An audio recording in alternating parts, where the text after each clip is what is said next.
All right. Welcome, everyone, to the Midrash session.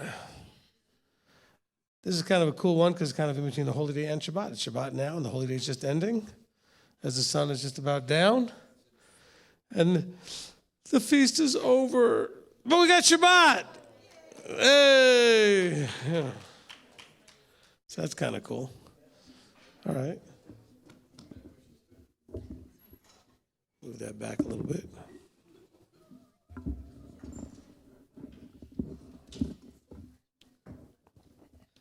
All right.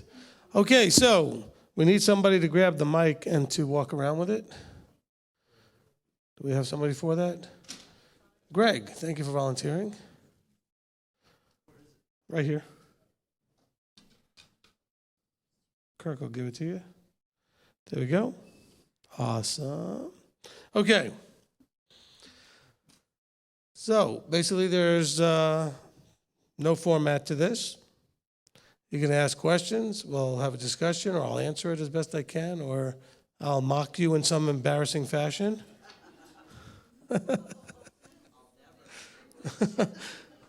Okay, all the whites just decided they're not asking questions. Now that he said that, no. Because I'm sort of tired and goofy at the moment. Okay, because I've sort of burned the candle at both ends and the middle. All right, so who goes first? Okay, Bob, go ahead. My question is about fasting. I see examples where there's discussions of it, and I read about people doing it, but I personally don't know how. I mean, can you elaborate a little bit on how to go about doing it, especially like maybe for a beginner? Absolutely. Anybody want to jump in on this? Good answer. Okay, someone said, you're the rabbi. You're up there, we're down here. You should answer the question. Okay. First of all, I don't know why they call it fast when they're very slow and it seems like it takes forever. So it just doesn't make any sense. You know, we park in the driveway, we drive in the parkway, we fast, but it's slow. I don't get it. But see, to me, fasting has several elements, several purposes. I didn't know a whole lot about it until, I shouldn't say that, but of late I've known quite a bit about it. But there was a long time when I didn't understand it. And I've come to understand the idea of the energetics of the world, that the universe was created, with energy, Everything vibrates, everything has energy. And I've come to have a personal sort of conceptualization about fasting as, obviously there's some health benefits. That's separate. I mean, it's additional, but it's a separate issue. But from a scriptural point of view, I think of it as, you've got your body as you put food into it, and the food has its own vibrational essence. To any of you, well, most of you, I'm looking at the crowd, I'm not trying to age you, but you guys remember having a dial on your radio, okay? So you had to tune that in, okay? For those of you online who are younger, who don't know what I'm talking about, radio. Not Spotify, not Pandora, not whatever, but radio. And, you had to dial it in just right to get the frequency, to get the tune. When it says to certain things you only do through prayer and fasting, that kind of thing, it's like getting your body cleansed out of the stuff that dulls the frequency or doesn't allow you to tune into his frequency as well. And so that's just a concept that I've come up with, whether Ruach inspired it or whatever it was, but I have that idea that when we fast, because it's when they needed to be more in line with him, you get Moses fasting for 40 days. You get Yeshua fasting for 40 days. You get these long fasts, which purify and cleanse out all of the junk that could be affecting your vibrational connection, the frequency. And so many people who fast, even who are not Torah covenanted, will tell you that they have, after longer fasts, vertical inspiration of some sort. I think a lot of it has to do with them coming into a tune with, so to speak, the Creator's frequency, whatever that means. So instead of telling us what that is all about, he says, fast. It'll help cleanse, because if you understand vibrational energy, most of the dead stuff we eat and all the other junk we eat dulls our frequency. Okay, so we don't have the high level of frequency we need for that level of vibrancy. And so what's the most vibrant being in the universe? The Creator. And so if we're vibrating at a very low level and he's vibrating at this high level, we don't communicate as well. It doesn't mean he doesn't just use the Ruach and other things, but this brings us to a much more congruent alignment. That's just my thought. I don't have a verse to prove that necessarily, okay? So when you ask me that, now, as far as how we do it, fasting scripturally for Yom Kippur is not eating or drinking anything. All other fasts have different elements of limited, imbibing of something. Okay, whether you're taking out all the food and you're just drinking water, or you're just drinking juices, or you're doing something else, you're ceasing to take something in. All right? People have also thought of fasting as being something you could do that has nothing to do with food, but other inputs. You can fast from the internet and all kinds of electronics. In other words, taking a break from inputting something, from taking something in. Because that's really the concept of fasting anyway. Okay? So now from what I've studied quite a bit about health. It's a real good thing for your body to shut the system down from having to process food. Give it a break at least once, maybe a month. Okay, take a break from it, give it a day. If you're trying to get through illnesses, they say if you can start doing some sort of a fast, it basically lets the body start cleansing and purging out a bunch of junk. Which, by the way, you may feel worse before you feel better, just be warned.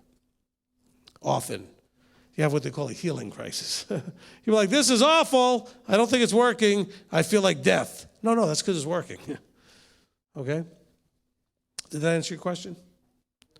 Okay? There are those that are very big on intermittent fasting, which simply means that once your body has finished producing insulin, okay, in other words, it doesn't have any more food and sugars to process, your body's essentially fasting.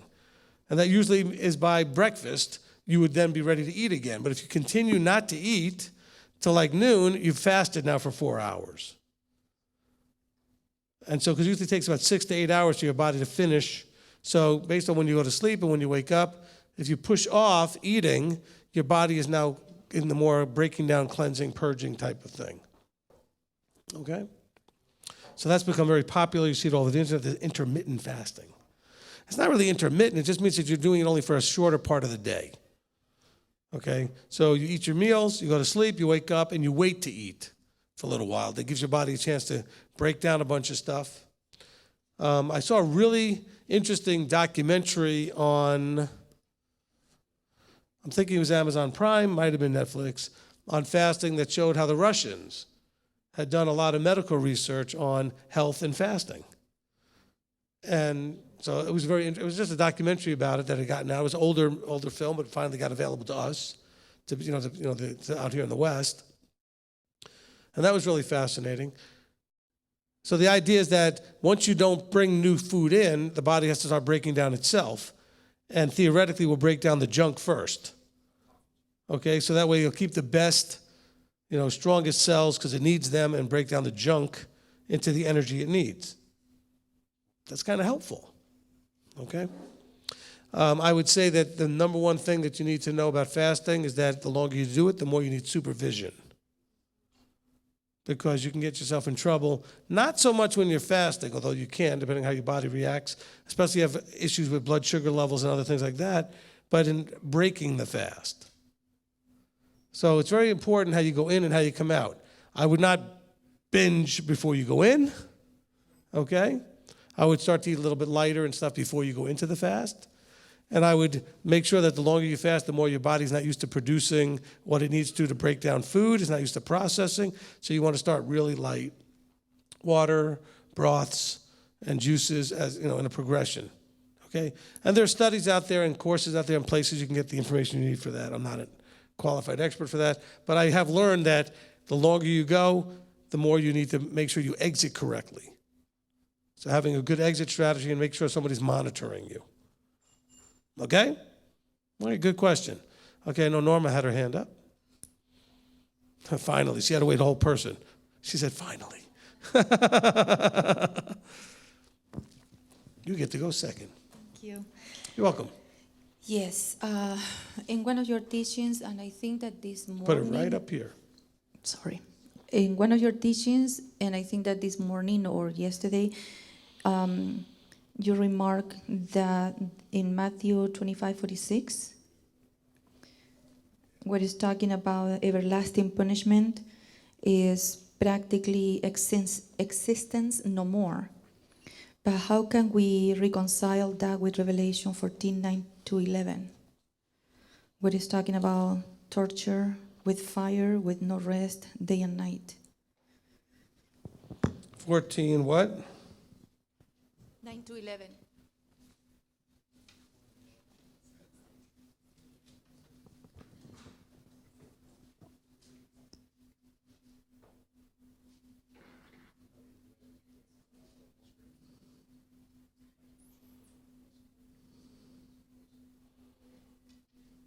Okay.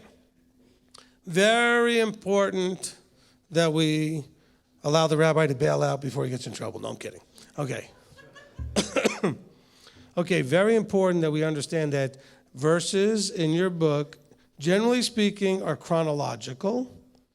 Okay, although there are things in Hebraic writings that where you see a starting point to an ending point and it starts again. I'll do that facing you, so I'm being all Catholic again. Okay, so you're going to go in a timeline, you get to a point, then you may go back and start again. You see this in Genesis. It talks about the creation, and then it goes back and talks about it again. Okay, so it's not another one. It's just kind of re-going through the story. Revelation 14, okay, we're talking about here the 144,000. And then we're getting into, because it talks about, and I looked and saw a lamb standing on a mount, and with him 144,000, having his father's name written upon their foreheads. And then he's contrasting that to, starting in verse 9, a third messenger followed them, saying with a loud voice, if anyone worships the beast in his image, he receives his mark upon his forehead or upon his hand.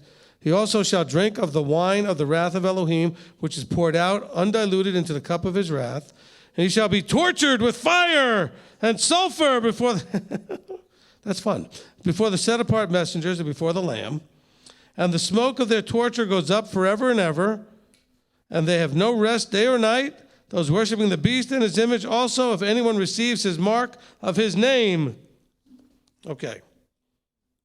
So let's agree. It does say that all those things are going to happen. All right? Now,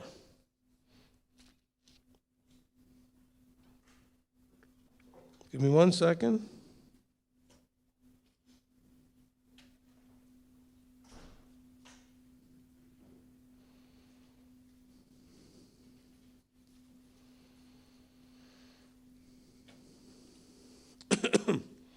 All right, so let's have the chronology here. What is happening by the time we get to chapter 14 is that the tribulation is happening. The end time events are happening. Can we agree? I mean, that's what's happening here. And so what he's saying is, I was just looking for something at the end to kind of make my point where this is going. But what's happening here is that during those times and that event, those that are living and are worshiping the beast are going to have the wrath poured out on them. And they will be tortured during that time frame. This is not an after-death thing. This is while they're alive thing. Did you catch that? Is that not what? So you weren't told that. But you see that's what's going on here.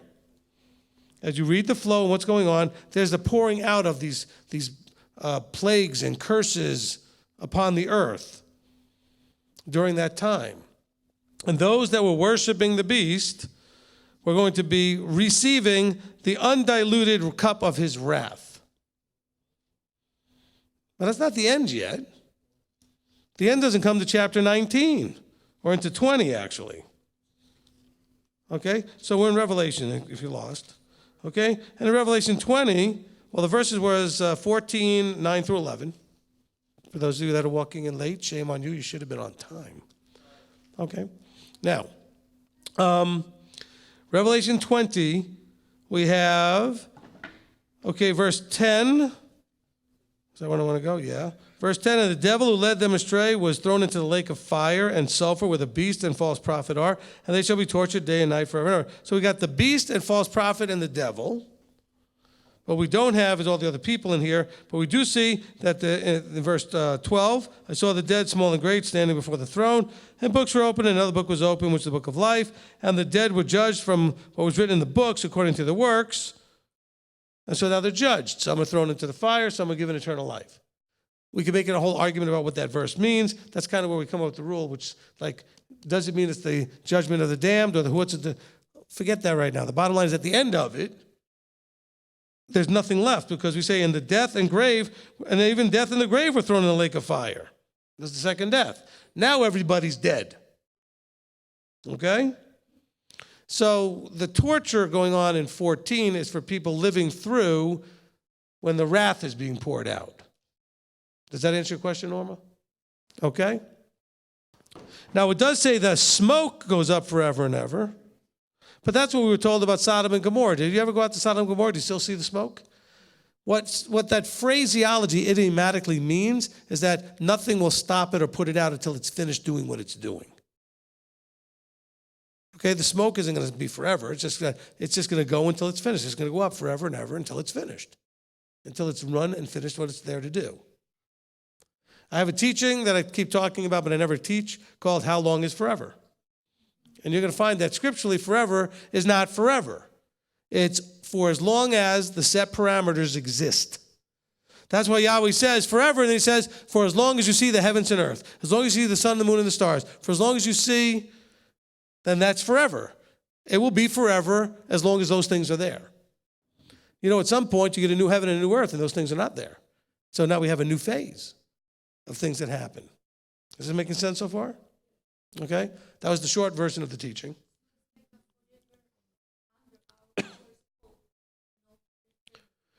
Right, so it's as long as you live until the end, which is coming by chapter 19. So she said, well, it's forever as in terms of our human scope, not as an eternity. That's correct. Because the eternity issues aren't happening yet. The only eternity issues that have happened up to this point are those that were changed when he showed up.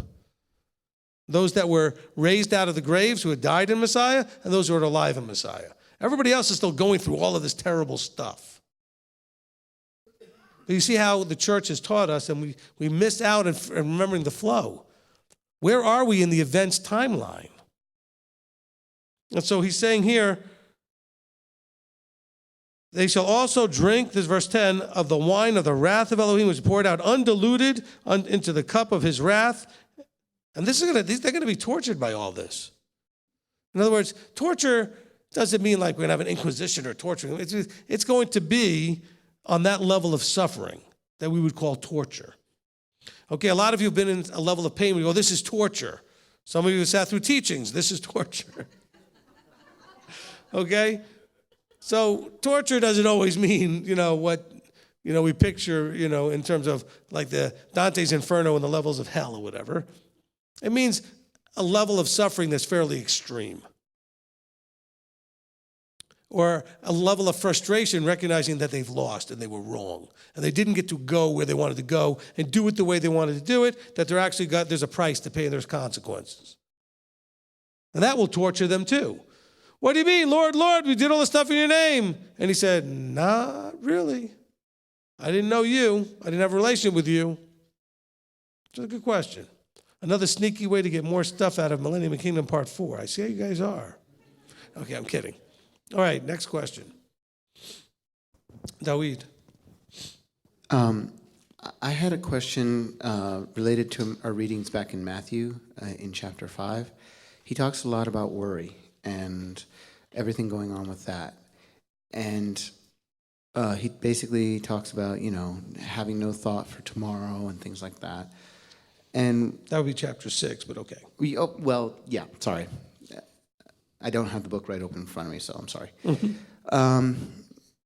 So what my general question is, I had, in churchianity and all that, from people who were close to me and people who were not so close to me, I got the general sense that it was almost a negative to try to be, or I was almost in sin if I tried to make any plans for the future and order things in advance to try to, it's like no plan of battle ever survives contact with the enemy, but nobody goes into a battle without some kind of plan. So what I was given the impression was it was almost impossible to make a plan without some kind of sin being involved. And I also wanted to ask the general question of basically what is the biblical definition of worry? Okay. All right, so those are really two different issues that are connected somewhat. Look, the bottom line is, and this is what I've always taught, I think you can just accept this without me giving a million verses to try to back it up, because I really don't have one, that's kind of thing. But, I think that wisdom dictates that, and actually we have parables that dictate this as well, that you prepare, because he says, even like the parable of the virgins, the maidens, right, with the oil. We read that in Matthew earlier, is that we should be preparing for what's coming, but now we also should be prepared that it may not happen in our timing or even in our life. Okay? So I always teach it from the idea of you should be ready for him to come tomorrow, knowing full well he probably won't come tomorrow, but he'll come at some tomorrow. But be prepared in case he doesn't come in your lifetime. Because you have the verses about the women with the oil. You have the verses about the thief. Don't be caught like the thief who's unprepared, and then the master comes home, whatever. You have all these things that say you need to be watching for the signs and prepared. Now, each generation thinks it's them, including the apostles. They all did. We agree on that, right? Okay, and one generation at some point is going to be right. But you'll still be right if you prepared for both possibilities. Plan, that's the way, let's word it that way. Prepare like he's coming tomorrow. Plan like it may not even be your lifetime. How's that? Be prepared. Because some people are like, well, when I see the signs, then I'm going to get my acting gear and I'm really going to work hard at this. Well, what if you don't know how much time you have? I mean, you could have a health issue, you can have an accident or something that just takes you out of the picture way younger than you should be. You can't see it coming. Everybody knows people like that. We just had that recently with a member of the congregation. Okay? We just did not see it coming. So since you don't know, plan ahead, but prepare for any moment so you're ready. Okay? Does that answer your question, part one? Okay? Because people out there are always saying, well, if you're planning ahead, well, then you're not trusting that he's coming, or you're not this or that. And so, well, wait a minute. He says he's coming. He just doesn't say when. And if every generation thought he was coming, which, by the way, that's the right way to be, you should think he's coming, because he is. It might not be your generation. It may be our children or their children. Well, no, Rabbi, we've done the math, and 6,000 years. Actually, look, I believe we're going to get past 2021 at least, because, I'll tell you why, just because everybody I've ever heard talked about timeline back in the days in history. I mean, I'm going back into the late 80s where people did their math. That was about the last outside date of where they figure 6,000 years is. And just to prove everybody stupid, we're going to get past that. Okay? Just like we got past the blood moons, just like we got past all this other stuff that people thought they were so smart. And we're almost to 2020, so it's not really like it's an outside stretch now that we can make it to 21, okay? But we don't know. I mean, it could come sooner, I suppose. I don't think so, simply because I do the math in a different way. I look at all the things that have to happen that he says will happen before he shows up, and there's not enough time for that to happen by some of the dates these people are putting out. Okay? Some of these things are going to take time for them to play out. They don't just happen like one day, the next day, and it's done. Okay? That's only because Scripture talks about how these things play out and they take time. And we count the tribulation. A lot of people count it as 7 years and at the 3.5 year mark and that kind of thing. I mean, that's a good period of time. And so when everybody got whooped up about the blood moons, there wasn't enough time to get the 3.5 years in or any of that stuff. Okay? Plus, there's other things that we know have to happen. And Scripture says they will happen first. You can't take those things out because they're inconvenient and don't match your timeline. Okay? That's why I did a little thing on YouTube one time with Curtis Reed where we said, Yeshua's not showing up on September 23rd. Okay? Because they seem to pull that number out almost every year, like he's coming, And so we said, no, he wasn't coming that year because there was no way there was enough time for that stuff to happen.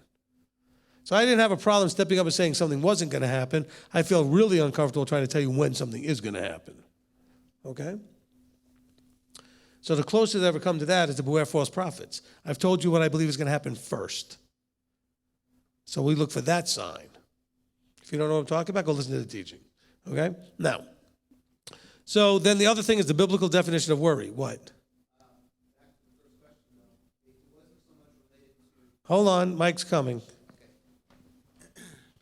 The first question wasn't related necessarily so much to eschatological looking forward. It was more about everyday stuff, like going to college or going to build a house or get a property. It's all in the same package. Okay.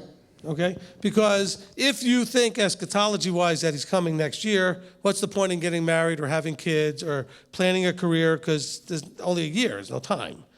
Okay? So why would you do that? And what you do is you end up making these huge decisions for foolish reasons. There's nothing wrong with him showing up when you were in the middle of something. Matter of fact, scripturally, it seems like that's exactly what happens. That he's going to show up when you're in the middle of stuff. Okay?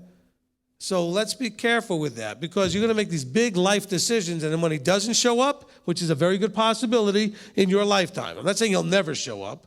That's going to, Rabbi Steve doesn't think he's coming. That's not what I'm saying. But if you lived through the plagues, you might have thought, well, that looks like end times. If you lived through any of the world wars, well, that looks like end times. I mean, after all, that was the worst. When you talk about once they dropped those bombs and blew up Nagasaki and Hiroshima, that certainly was worse than anything anybody had ever heard of, and still worse than anything we've still ever heard of. And it wasn't the end. So we wait. But we wait by being prepared for when he comes, if it could be, because you don't know when your time can end tomorrow. Every day, somebody's day, life ends somewhere along that timeline. Car accident, heart attack, whatever. Cancer, something they didn't see, boom, they're gone. I often tell the story how when I was a commodities broker, had a client I hadn't heard from for like a couple of months, called him up, his brother answered the phone. He was my age, he was about 33, 35 at the time, and he said to me, well, he passed away. I said, what?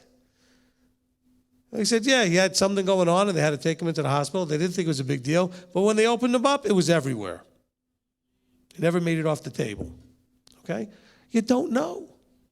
Because you don't know, you have to act like you need to be ready always. Always be prepared. But plan jobs, career type things, families, children. Because, and by the way, don't talk about this stuff in front of your children. All the, I call it the, I don't know. It's the stuff that's out there. I call it fear mongering. Okay? Well, there's an asteroid, it's going to come and it's going to hit us, or that Nibiru, or that the blood moons, and the kids are thinking, well, what's the point of, getting married or planning a life? It's not good. Our parents are convinced we're never getting there. Your children are paying attention. You let this stuff play in your house and they hear it, or they hear you on the phone talking about it. And then you wonder why they're acting the way they do. Well, they've been paying attention.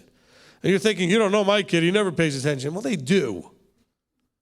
They only act upon certain pieces of it. So it makes you think they're not paying attention. But they're paying attention. Especially when you start talking about things like the world is going to end. Some of them actually get really depressed and scared. And they don't know how to process that.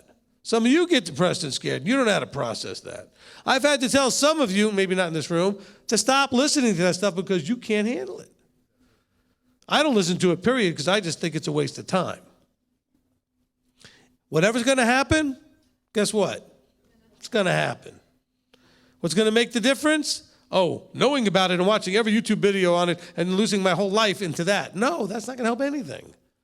Walking this out, developing my 2 great command relationships within the context of the Torah, that's going to make the difference.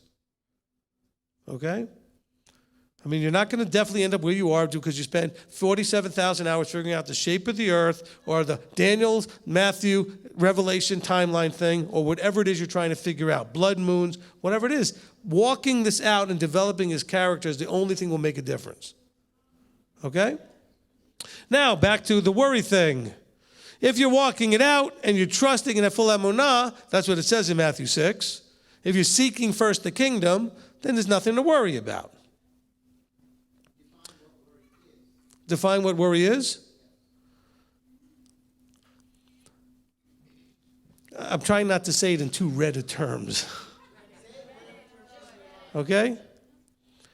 It is the most useless and destructive emotion. Okay? Caution is not worry. Okay? Concern is not worry. Worry is a complete energy drain. It tends to cause you to overreact or react to things that haven't happened and that probably won't happen. Causes all kinds of bad decisions. It's a horrible emotion, worry. And so, in the words of Bob Newhart, stop it. Okay, stop it. Will you stop worrying about worry? Would you? Thank you, honey. She told me, would you stop worrying about it, honey? Anyway, would you say worry is basically concern or fear about things you have no control over at all? No. I think it's part of it, because I think you're also worrying about things you can control, but you're either afraid that it won't go right or won't be, whatever. It just, we worry, some of you worry about everything. You worry that it will go right and will go wrong. Well, what if it goes right? Then what are you going to do? I don't know. I'm worried about it. Okay? Well, we put it in store for this house, and I'm worried we're not going to get it. And then you think, wait a minute, but if we get it, then what are we going to do? And I'm worried I'm going to get it. Okay? It's just a complete negative life drain. And that's what he's telling you here. He says, let the Gentiles in the world deal with worry. What are you worried about? Your Heavenly Father knows what you need, knows every hair on your head. He provides whatever you need. Problem is you have to enjoy and know what needs are versus wants. We have a real hard time with that. Will you just meet me privately, please, David? Okay, don't turn this into your private session. Sorry. He's like my adopted son. Knock it off. Listen, I know this is important to you. Wait, hold on. Because you genuinely have this issue. You tend to worry. I'll work with you on that. Okay, I don't mean to, I was just teasing him. He knows I was just teasing him. Okay, for some of you, when you ask me a question, at some point I may tell you we'll have to talk about it privately, because this is your personal thing and not necessarily good for everybody, although this worry thing is probably good for all of you. If you have real trouble with worry, call me. Let's talk about it. Let's figure out where the fear issue is. Worry is a fear-based thing. False evidence appearing real, conclusion jumping, okay? You know a little bit of information, and then you went to a wrong conclusion, now you're all worried. Well, what if? Well, what if? If it happens, you'll deal with it. Most things that you worry about, there's a book, Dale Carnegie, I think, put out a book called How to Stop Worrying and Start Living. And I think that's the book where there's one of these charts where it basically says that, like 90% of the stuff you worry about never happens. And of the 10% that does, most of that ends up being no big deal. There's like 1 or 2% of the things that ever happen that actually are a big deal you couldn't control it anyway. I mean, there's no point to worrying. Now, what it does is it completely de-energizes you and derails any forward motion. And that's the negative of it. Because you worry, you stop doing what you need to do. Or you start doing a bunch of stuff you don't need to do that take away all your time. Because you're worried. And so you need to work on that. And some of you are worried now you'll never get over worrying. Well, what if I can't do it? Just stop it. Okay. I don't need to read your mail. I know you already. Okay. He said, stop reading my mail. Okay? All right, next question. Okay, Mike or Lisa? Okay, Lisa. Can you expound a little bit on who is the least and greatest in the kingdom, of what that means? Matthew 5:19 is one of the I think it explains it pretty good in there. It says those that teach people to do, although the verse is not talking about who's in the kingdom. It's talking about the way people in the kingdom will be talking about people. You never heard me say that before? Okay, let me explain it. So, he says here, whoever then breaks one of the least of these commandments and teaches men so shall be called least, which is hard idiomatically or language translation. It says basically, when people in the kingdom are having a talk, they're going to say, remember this so-and-so man, they taught Torah, and those are the greatest people, the people that lived it and taught it. He says, and whoever does and teaches them shall be called the greatest in the kingdom, by those in the kingdom. Those who teach against it are not going to be there. Okay? So the verse is not saying that those who break. So this is the excuse for people saying, well, I don't care if I get in just by the skin of my teeth as long as I get in. It doesn't work that way. Okay? It's like when I spoke to the senior Baptist pastor of this one church out in Hilton Head Island, and so many years ago, he probably isn't still there, who knows. And I don't remember his name, don't remember anything about it, except that when we were talking about John 15, when it says, every branch in me that doesn't bear fruit, he throws in the fire, basically paraphrasing the whole thing. You know, I said, well, what do you call somebody? Well, first I said, so if somebody's saved, once saved, always saved, that's right. He said, oh yeah, once saved, always saved. I knew the Baptists believed that's a big thing. Okay. Now, of course, I don't, but he didn't know that. I don't even think he knew I was Messianic. I get introduced as Rabbi Steve. He just probably thought I was Jewish, which I am, so I kind of have both. But, you know, you've heard the story, a lot of you. But the thing was, I asked him, well, what happens to the person who, you know, whatever, they go sideways? He says, well, we call those backsliders. Okay, I said, okay. I didn't hear that. As a Jew, we don't talk about backsliders. Although I have to tell you, that word is in the English, and we find that in Jeremiah. We find about a bunch of backsliding Israel. Israel as a nation was backsliding. At least that's the way it's translated into English, right? I said, okay, so what happens to someone who's backsliding and they die? He said, well, of course, they get in. It doesn't make any sense. It's totally absurd. Just like all that you know from Scripture, if you study before you get to Matthew 5 and you get to verse 19, you have to know that people that are breaking and teaching people to break are not going to be there. So this must be a discussion by people who are there talking about people that are not there. So in other words, you will have a reputation, not that they're gossiping, but you will be known. Not even individually, just the people that did that will be known that was the lowest thing. The least of people are those that break and teach people to break. It'd be bad enough if you just broke the commandments. But now teaching people to break them, this is as low as it gets. But those who would do it and teach people to do it, they're known as the great ones. That's why even within Judaism, they hold up their teachers so highly. They hold the rabbis in high esteem. They hold the sages in higher esteem. Okay. And by the way, it's really funny because we did talk about Matthew 23 a little bit. Do you know that sages, they're the ones that are only referred to by just their name? Other ones are called Rav this and Rav that, or Rabbi this or Rabbi that. The sages are called Rambam, like that, okay? Or you know what I'm saying? They're not talked about, they're actually their first name. We talk about Rashi. We can just keep adding them on, Nachmanides. So this is different. So the sages are the ones who they have the respect of actually being called by their name without a title.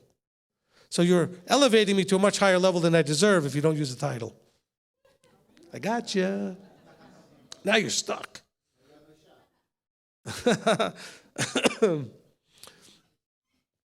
So he calls me Abba Shah because that would be my initial I'm Yitzchak ben Shmoyahu.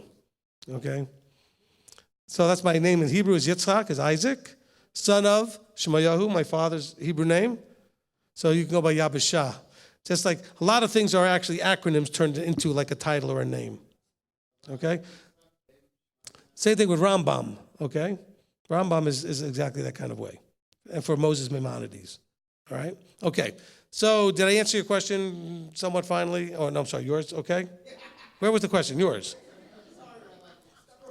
You guys are like, did you change seats? No. Okay, so I'm just tired. Okay, so did that answer the question about the least and the greatest? Okay, you're welcome. All right? Okay, next question. Christine. We're at a Midrash and you have a question. I'm shocked. Some of you, I just know, you're always studying, you're always curious, and you have your questions. So if I pick on you for that, that's not a pick. It's actually a compliment. Okay, I do that to Janet. I do that because you guys, you have your questions, but you're willing to ask them. All of you have questions, but a lot of you are just too shy to raise your hand. So anyway, go ahead, Christine, now that I've embarrassed you. You haven't embarrassed me. Just show me some love. Okay, I always do. So I have a little bit of a backstory before I get to my question. I'll make my story quick.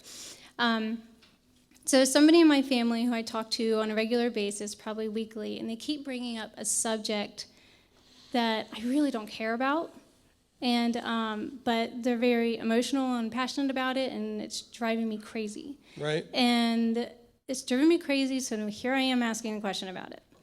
And we read in Isaiah today, 42:5, and in the part where it says, I'll just read the verse. Thus says El Yahweh, who created the heavens and stretched them out, who spread forth the earth and that which comes from it, who gives breath to the spirit, to the people on it, and spirit to those who walk on it.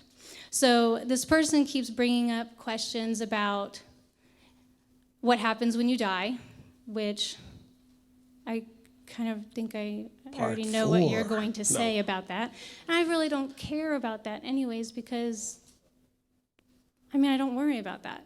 But this person's driven me crazy about it. And one of the things he's talking about is, what happens when you die. And so I explained that, well, your breath goes back to the Father. And that's where my understanding... Everybody want the answer to that question? Well... Because I'll answer it quickly. Then you don't need part 4. Well, go ahead. So as I just read the verse, and it says, who gives the breath to the people on it and spirit to those who walk on it. And from what I understand, based on what you've said, and I could understand it wrong, spirit is our intrinsic nature. But this person will say, well, I don't know. Rabbi, how do I respond to this person? It's driving me crazy. What do I do? Because I don't know how to answer it anymore. Okay. Because I don't really I'm trying to find the loving, gentle rabbi part, not for you, but for your friend, because you asked me what to tell them. I don't know why we feel we have to answer everybody. Okay, I'm going to give you an answer. Sure. But I don't know why do you feel you have to, if they keep pushing you, just tell them I'm not interested in the conversation anymore. You don't have to answer them. Well, he keeps explaining how he's had these out-of-body experiences, and Even more think reason it's not bogus, to be talking to but, him. Well, that's not really an option. It's not really an option. And Then talk and listen, but you don't have to answer. okay, If you have to talk to them, then let them talk, say what you need to, but you don't have to answer everybody. As a matter of fact, you can say these words, I don't know. that's what I've said. Okay. Now, if they don't accept that, just keep saying, I still don't know. Answer doesn't change. I still don't know. Okay, let's try and answer the question. Because I'm not really sure I know how to explain the question. Okay, so it seems like you're talking about how he gives breath to those on it, but spirit to those who walk. Okay? Well, anybody want to take a shot at that before I answer it? What it says in Isaiah 42:5. What's the difference between where it says he gives breath to the people on it, after he stretched out the earth and laid forth the earth and did all those things, and he gives spirit to those who walk on it? Oh, we got some hands up. Maybe somebody wants to. 3 in a row, right? Okay, go back to Nolan. He wants his hand up first. Go ahead.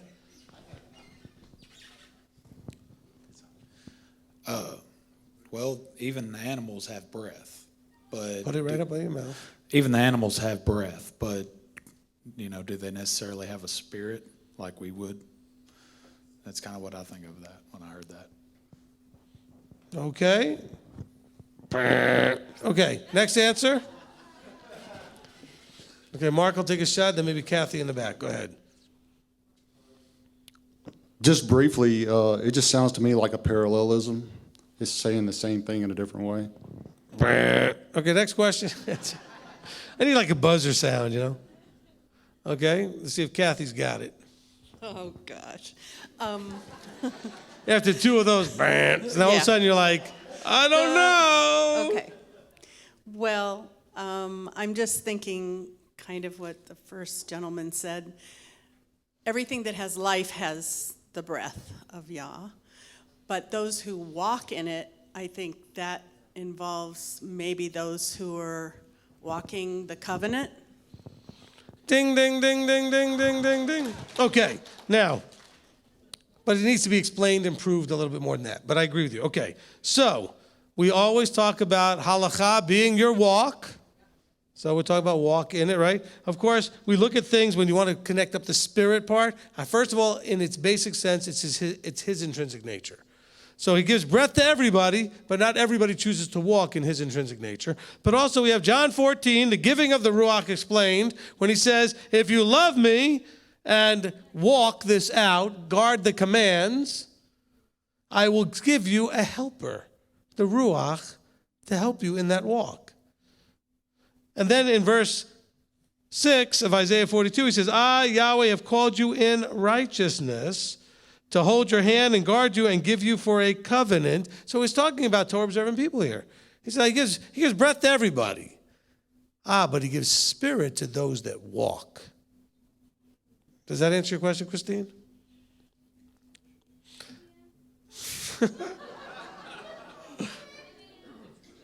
If I did an out-of-body thing and said it that way, would it help? I said if I did an out-of-body thing and said it that way, would it help? Okay. Maybe that might work. Okay?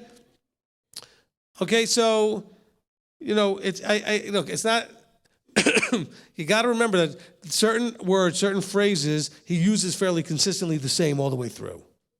When it talks about your feet and your walk and those kind of things, when it talks about your hands and the work that you do, when it talks about the eyes and what you see and what you desire, certain metaphors play through the whole thing very consistently. So he says he gives breath. We'll call that life. He gives breath. But he gives spirit. He says, and spirit to those who walk on it. Okay? His intrinsic nature. To those who are walking, though. Walking means Torah observance. So we have that other level. Now, when we talk about from the beginning in Genesis where, everybody has breath, but not every creature has, well, now we're talking about something known as the neshama versus the nefesh. You guys all know those Hebrew words, right? Okay. I know you do. Okay. So we're not going to get into that depth right this second, but understand that nefesh is often translated soul, but it really means a living being. Bugs, fish, birds, all get the same word. It's not unique to people. Okay? And by the way, one of the sections in Millennium and Kingdom Part 4 is called Killing the Immortal Soul. Because it says, I'm going to give you the answers now. Because there's a verse that says, the soul or nefesh that sins shall, oh wow, so you guys already know all this stuff, shall die. It also says that the dead know, wow, so you know that too. The dead know nothing. We also know in John 15 that that the branches are dried up and thrown in a fire. Dried branches that are thrown in a fire, what do? Poof. Okay? What do the righteous ones get? Transformed from the corruptible into the incorruptible. So you have all of these things. So what happens when you die? That which is flesh, body, etc., goes into the ground and disintegrates into whatever it breaks down into. Whatever essence that is you, whatever that, that's above our pay grade to figure out what that looks like.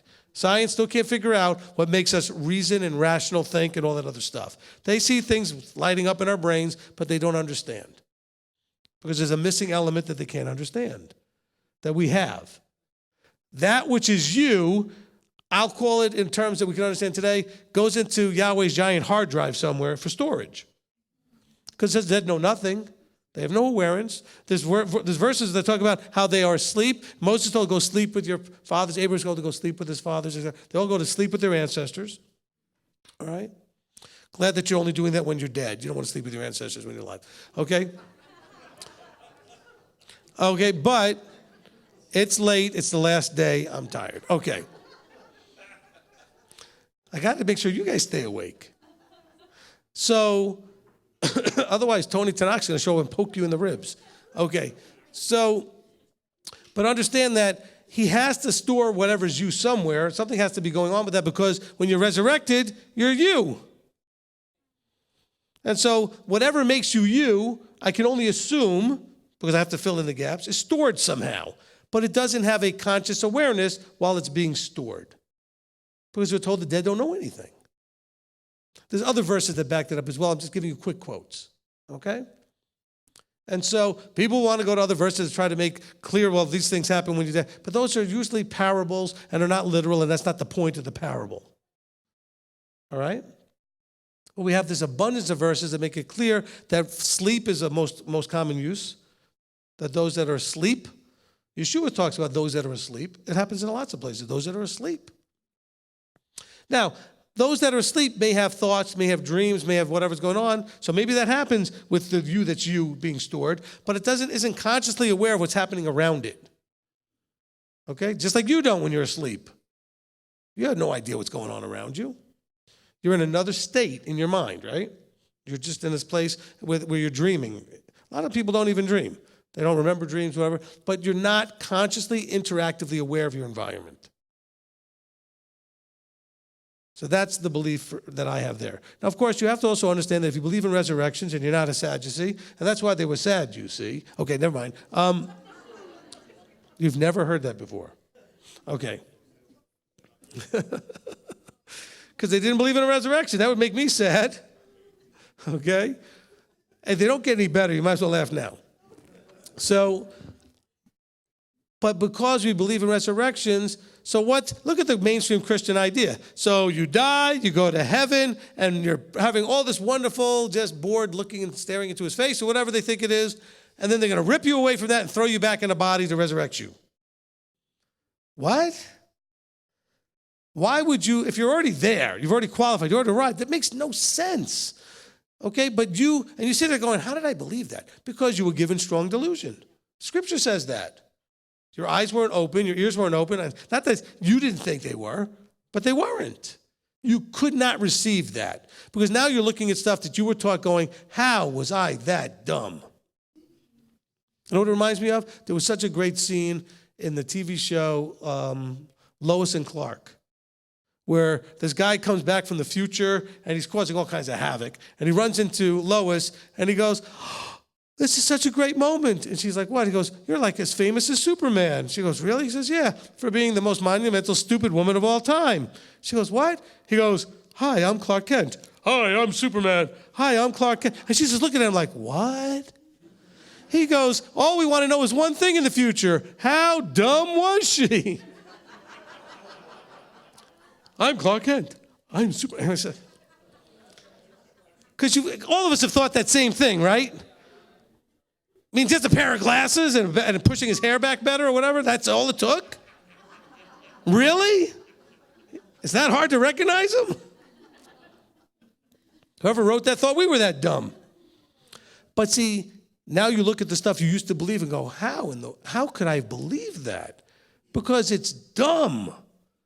But it's not your fault. Because you couldn't see it then. By the way, that proves Scripture right. Scripture says all that. It says that you will be in that kind of a state. That doesn't make it feel any better.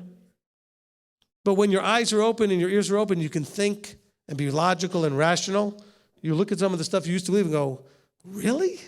How is anybody? Then you pick and mock on your friend. You pick on and mock your friends because they're still believing it. But you used to, so don't pick on them. Wasn't that? You didn't have any different experience than they did, but you now have a new experience that they haven't had. You've had your eyes opened. So now you can actually see that, it's like the emperor's new clothes, right? Okay? But you got to be able to see.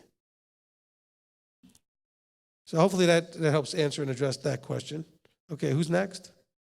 Okay, live stream. Which I can't see through the speaker. I can see you, though. I'm here.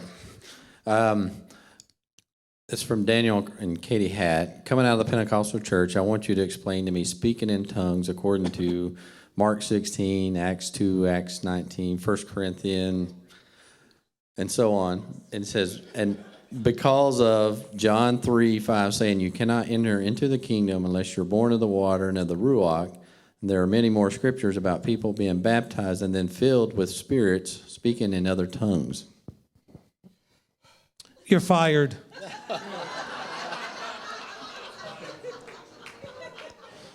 Next question.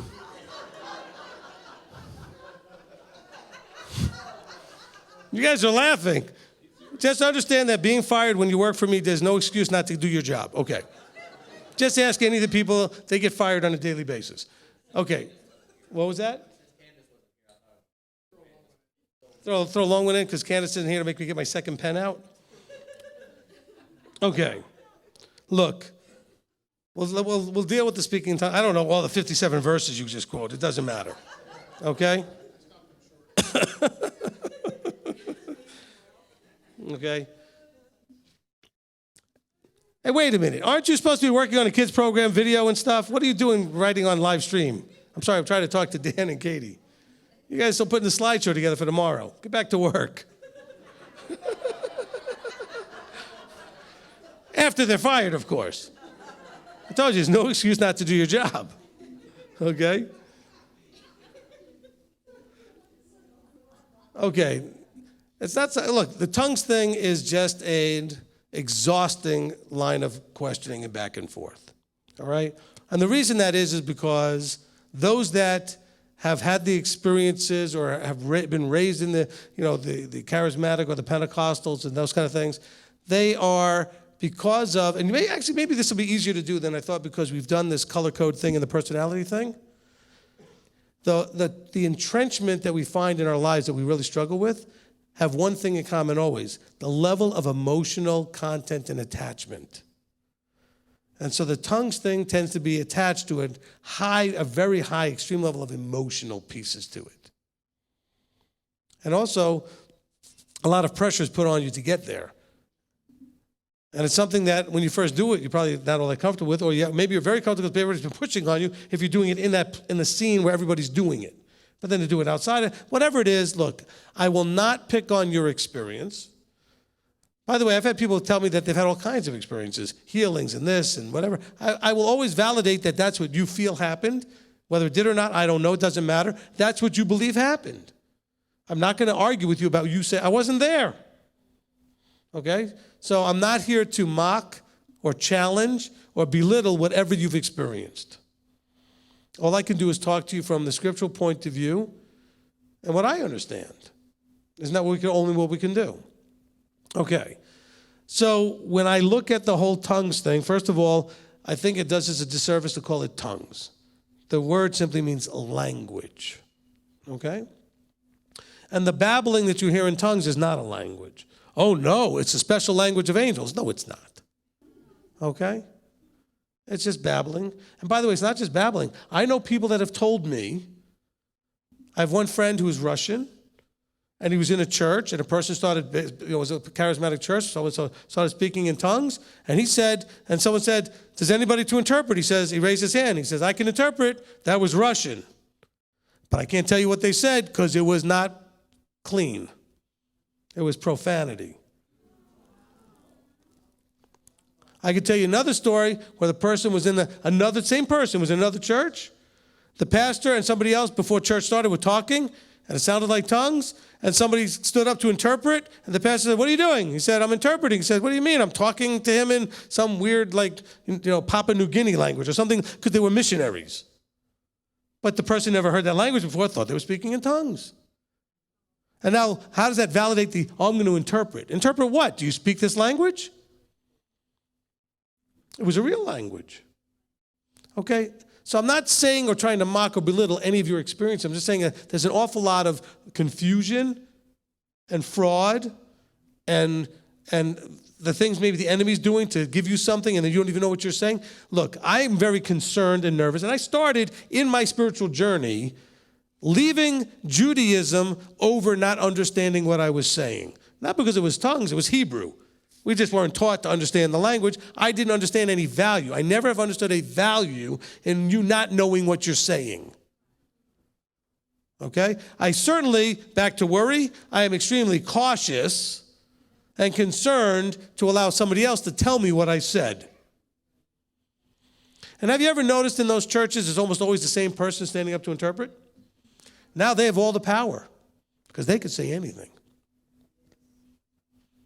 And so I've never been comfortable with that. Now let's understand the confusion, and part of it starts in Acts 2.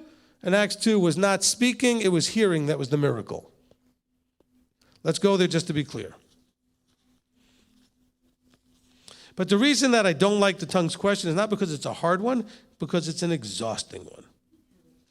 Okay? And if I'm talking to someone who's had a lifelong attachment to it, they're not going to buy into anything I say, no matter what I say anyway. It's too emotionally bound. So it's a waste of time generally, okay? But we'll go through the exercise anyway a little bit.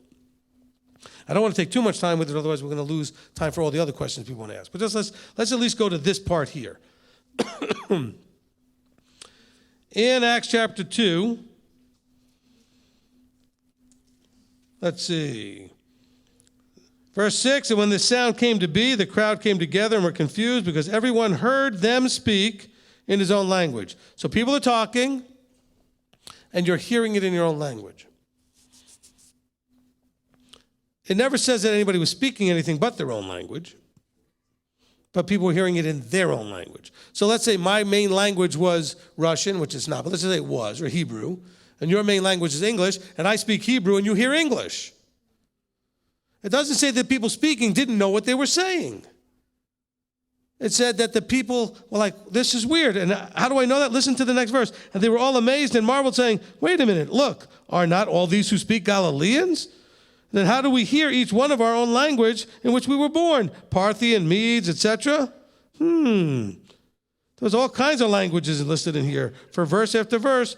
And then it goes, we hear them speaking in our own language the great deeds of Elohim. I am quite confident and would stand firmly that the people speaking knew exactly what they were saying. The miracle is this. This was a critical moment in time that required the highest level of accurate understanding. And if you hear something in your language, you will understand it much more clearly than if it's not your language. You will understand it more clearly. There'll be less chance of misunderstanding. Can we agree on that? My father-in-law speaks, I think he speaks pretty good English. But he will not understand you as clearly unless you speak in Romanian. So when my wife is talking to him, she will talk in English up to a point, but if he starts to struggle at all, she'll go right to Romanian. Because he won't misunderstand that. It's his language. Okay? Now when she switches, she's not speaking in tongues. She changed the language with which she's speaking. Now, wouldn't it be great if I could speak English to him and he could hear Romanian? He would understand me perfectly, and I would know exactly what I'm saying. That'd be a miracle. Okay, that would be a miracle. So now let's look what's going on here. Because there's some other confusion that keeps coming. And they were all amazed and were puzzled, saying to each other, what does this mean? Isn't that what the question is today, actually? What does this mean? But Kepha, standing up with the 11, lifted up his voice and said to them, wait, now, hold on, did I miss where I wanted to go? Hold on. Okay, what does this mean? In verse 13, and others mocking said, they've been filled with sweet wine. Okay, so the assumption has always been taught that those speaking were babbling and sounded like they were drunk. Isn't that what was taught? What if it was the other way around? The people who are claiming and mocking are the ones that couldn't hear the miracle. And so they thought the people claiming the miracle were drunk. What do you mean? I'm just hearing them talk straight. See, you weren't taught that, were you, as a possible option? Because look at the flow of it. They're speaking. People are hearing. They're amazed that it's a miracle. They're saying, wow, how is this? They're speaking out loud saying, how is it that we're hearing in our own language? And then a bunch of guys goes, you guys are drunk. They're not referring to the speakers. They're referring to the guys who just said they heard a miracle. Those people were not prepared to receive the miracle. It's my opinion. Okay? But yet, that's where this whole drunk in the spirit thing starts coming from. What if that verse doesn't mean that? What if they're, follow the flow logically. You were brainwashed and you were programmed and you received. But follow it logically. Is it not more logical that these people saying they've been filled with, they're talking about the guys who just finished talking. The guys claiming the miracle. They're saying, you guys are nuts. What are you talking about? You guys must be drunk. Isn't that more logical in the flow of the conversation? Okay, so we need to be careful with this thing. Now, I don't want to spend much more time on it, but I'll say this. The other great concern for me, and by the way, with the tongues thing, I've never done it. So people say, well, what do you know? I don't know. Maybe I don't know anything. But with the tongues thing, I do know that all pagan religions do it. That should concern you. Okay? It also should concern you when you get the, what was that? The Indian thing that's very like that where they start rolling around. What do they call that? The Kundalini thing.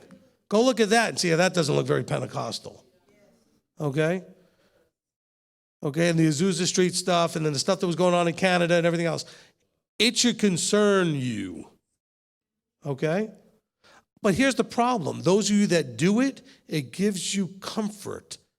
Somehow it works for you. But then again, it works for the Buddhist to go, or to have a mantra, or to do something. And just so you understand, I have been prayed over in tongues. I didn't know it was going to happen. People say, we'd like to pray for you, Rabbi. Sit down. I sat down, and all of a sudden, it's a bunch of stuff. But I can tell you, I paid very good attention to it. And in most cases, it sounded like the spiritual version of meaning they would say something in English, then they'd babble a little bit and then go on in English. And if you took the babbling out, it was just actually a cohesively flowing thing. So it almost was as filling up the I don't know what to say yet. That's what my experience was in that one time. Actually, it was more than once with a couple of different people, where they would say some English, and then some of it would be in tongues. But that seemed like I'm not sure what to say now, so I'm just going to keep my mouth moving until I think of what to say. Not that was their conscious thought, what they were doing. But I noticed that if you took the tongues part out, it actually flowed fairly nicely. This is my experience, okay? I have not experienced what you did. I have not been in a Pentecostal church. I've never seen all that stuff going on. And I've seen some stuff that's on YouTube, so those are things that are happening from a church. You know, I've seen Kenneth Copeland and his guys. I've seen some things, examples. But so understand, now bear in mind that I've received the lashing out that you get from these guys sometimes. We had a person in our congregation, maybe 6 years ago, who believed I was not qualified to lead because I didn't speak in tongues. And he went around trying to convince everybody of that. And so he's one of the only people we ever threw out. Now, I didn't throw him out at first. I said, I know you believe that I'm not qualified because of this. We had lunch, and he explained to me why he thought that. I said, fine, you don't have to believe anything in particular as long as you're not causing division. But he proceeded to do that. People came to me and said, this is what he's saying about you. So I approached him. I said, are you doing this? And he admitted that he did. I said, well, then you got to go. I just hope you understand. He said, no, I understand. There was no strife there from that. Because I told him, even though, could you imagine a teacher, I'm not trying to brag or anything, but here he got in my face, told me I wasn't qualified to lead, but that wasn't enough to throw him out. Anybody could be at any point in the growth, and they should be allowed to stay, provided they're not causing strife. So I was like, that's fine. You don't have to believe anything in particular about me. Don't spread division. To try to convince people I was not qualified to lead, that I think we can all agree is causing division.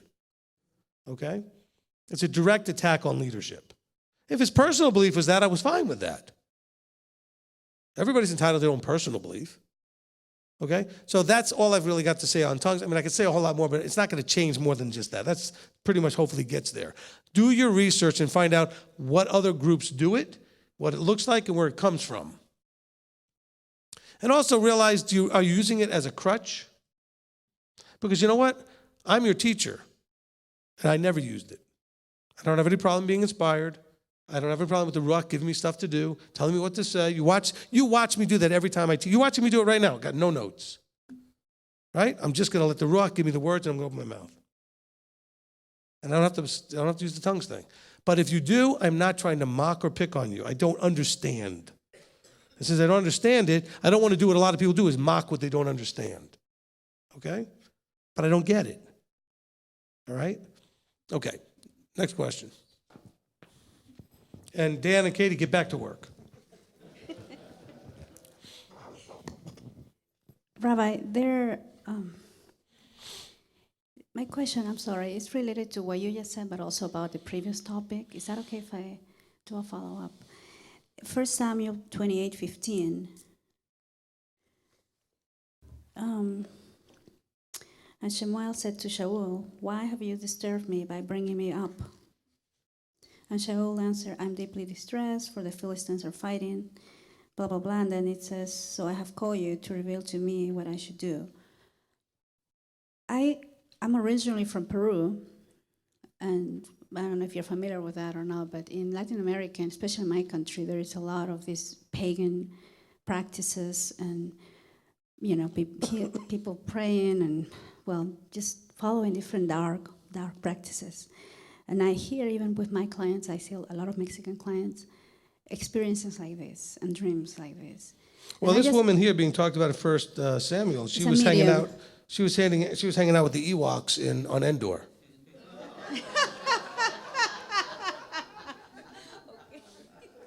I'm sorry. The Witch of Endor. Yes. Yeah, it's a medium and spiritist and all that. Yeah. But so, I guess my question is, You guys watch too much Star Wars. Okay.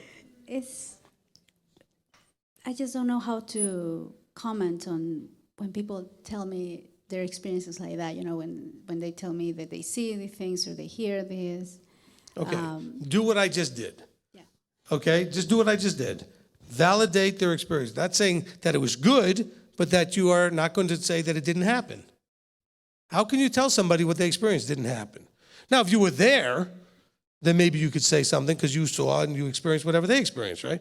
But you really can't say to somebody when you weren't there, well, that didn't happen, or where you don't know enough about it. You have no idea where they were, what was going on, all the other issues. And by the way, there is a spirit world. I don't know enough about it. I think we give it way too much power and credit, but we also maybe don't give it credit where it needs to be. And so we have to be careful. Which is why, like, for example, with the tongues thing, I don't know why you're so comfortable speaking something you don't know what you're saying. Well, it says that the Spirit gives utterance. Look, you ever have a child fall and they're crying and they're upset and they're weeping and they're moaning and you say, "What's wrong?" And they can't tell you? Do you know they're upset? Can you look at them and figure out that they fell, they scraped their knee, or whatever it is? You can figure stuff out, but they can't put words to it. That's exactly what we're talking about when we're talking about the moaning. It's not another language. Have you ever been so upset you can't say anything, but you're just sort of moaning? That's not tongue speaking. That's just you just can't articulate. There's too much grief or pain or whatever. And the person sees you and you're just like, and you just can't. So all you get is sort of a groan or a moan, okay? Sometimes when somebody asks me a question, I go, ugh. It's the same thing. Because I don't want to put the words to that, okay? I'd rather just moan. Okay, but you understand what I'm saying? So when you're dealing with that stuff, and people, especially you have to deal with in your counseling, people coming through pagan experiences, try to understand what they experienced.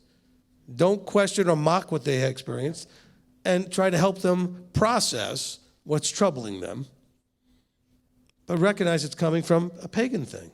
And by the way, this experience that you see happening here with Shaul shows you that, you know what? When Shaul is going through this experience, Samuel shows up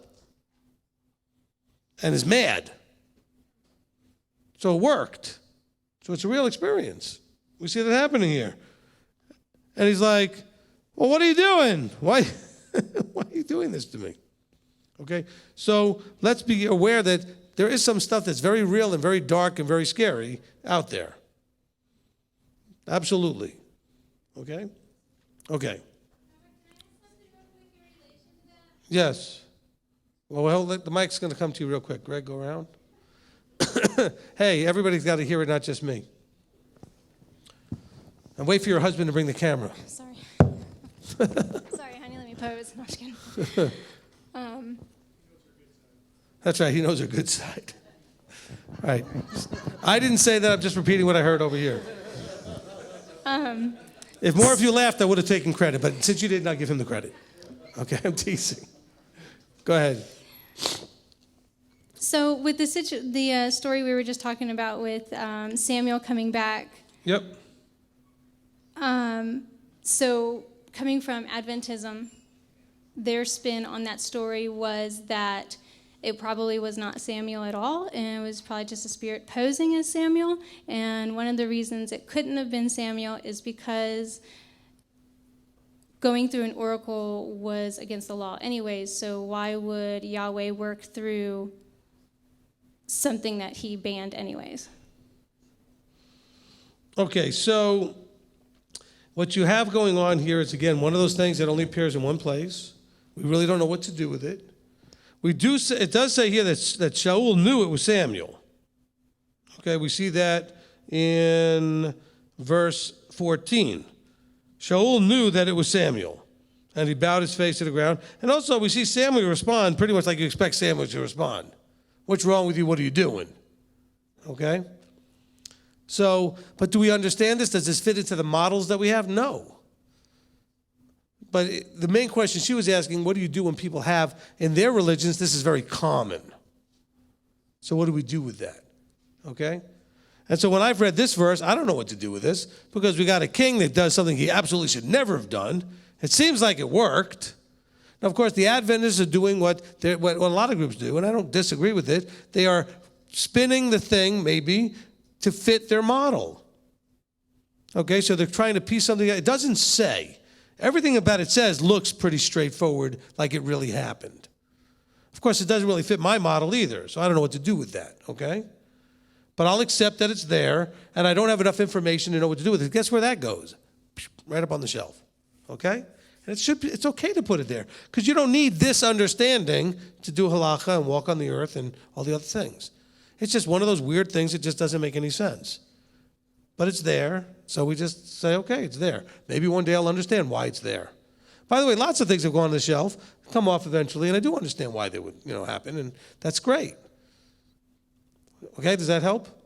But the Adventists are doing what they do because they need to make it fit their model. I do the same thing all the time with Paul to some degree, because Paul either has to be thrown out or we have to turn into a pretzel to make him not be a problem. Since he's there, I use the pretzel method, or put a lot of his stuff on the shelf because he's in the book, okay? I don't know what else to do than that, because my only other choice is to throw him out. That doesn't seem like a reasonably smart option, okay? But for years, I used to do the same thing like the Adventists, is take things that didn't fit my model and bend them till they fit. And it doesn't mean the bending till they fit isn't right, because they may be right. I may have been right too about some of those. But I just don't like having to do that. I'd rather tell you I don't know what to do with that. I feel much happier saying that than trying to bend it and twist it and make it fit my model. Is that fair? Okay? All right, good. Next question. Back to the live stream. Okay, first one from Thomas Buckley. He's got a question on Matthew 26:23. He says, please elaborate a little more. Is this talking of the bitter waters? It's interesting how we, it's interesting how we get a lot of Matthew questions, stimulated obviously by the Matthew readings, which is kind of cool. 23.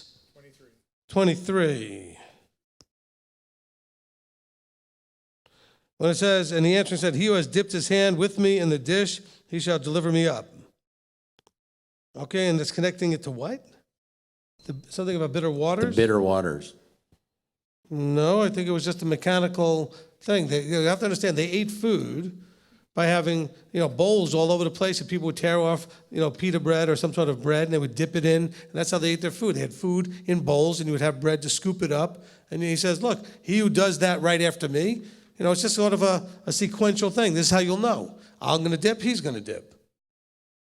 I don't think here we're talking about the actual dipping itself, except that this is the event that will tell you. When this happens, that happens. I don't think it's connected to the fact that they were dipping or what they were eating, because that's not really, there doesn't seem to be enough evidence to kind of go in that direction there, for me, okay? So my answer would be I don't see that. I see it being simply a very pashat, straightforward. Does everybody know what pashat means? Okay? Anybody not know? Make it easier. Okay, that's right, because you're very new. Okay, so the Jewish community has figured that in all the years of study of the Bible, that it was written in what they consider a basic 4 levels of understanding. There are others that take it deeper to 13 levels and things like that. But let's just look at the 4 basic levels. They're called Peshat, Remez, Drash, and Sod. Okay, Peshat being the very basic, straightforward meaning. Okay, very simple. He said, the one who dips his food after I do? Well, the simple meaning would be, well, literally the guy who dips his food after I do. Now, there are other things where there's hints at things, and we see that a lot of times when I teach, that we see that there's hinting at something. The remez is sort of the hinted at stuff, okay? The drash is sort of the more allegorical stuff. And that's kind of like where Midrash, we're discussing, the stuff that stirs up a discussion. And then you have the sod, which is more the hidden.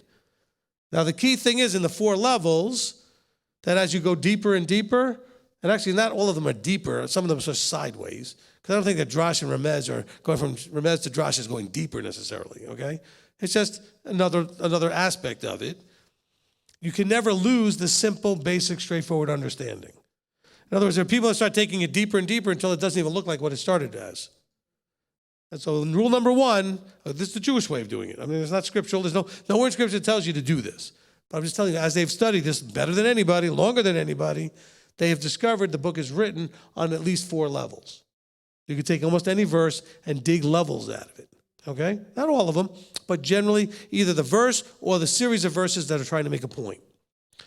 So when you listen to a parable, you could take the parable as straightforward. You could take it as a hint. You could take it as an allegorical idea. And you could also take it as maybe something more hidden, okay? So in this case, I think this is very simple. It's Peshat. You may see the phrase Pardes. That's just an acronym for Peshat, Remez, Drash, and Sod. Okay? So anyway, that was that quick little Jewish little side road there. All right, back to live stream, I guess. Yeah, from Tom Lasordo, Revelation 14, is the 144,000 a literal number, or does it mean a very small percent?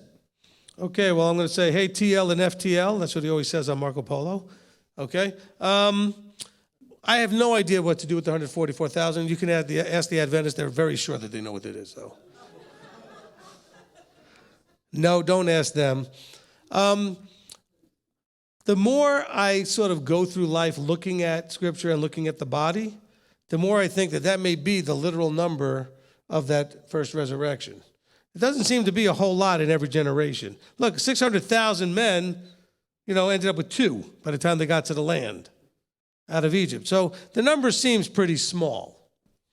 So it could be that historically as they go through, it may add up to something as small as 144,000. I don't know. It doesn't tell us. It does mention the 144. That does mention that there'll be 12,000 from each of the tribes. Of course, which tribe is missing? Dan, okay. Why is Dan missing? Okay, well, first a tribe is, why is a tribe missing? Because Joseph needs a double portion. Okay, now why is it Dan is the second question. Because you see Joseph and you see, is it Joseph and Manasseh or Ephraim that's in there? Ephraim? Okay, so you see the double portion. Okay? Like you see, I don't read Revelation and study it like maybe some of you guys do. But it does list the tribes, okay? And when you see the listing of the tribes, you see that there's missing.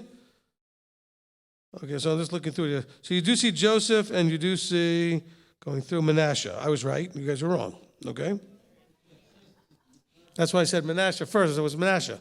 Okay? But Joseph gets his double portion, which is prophesied for him to have.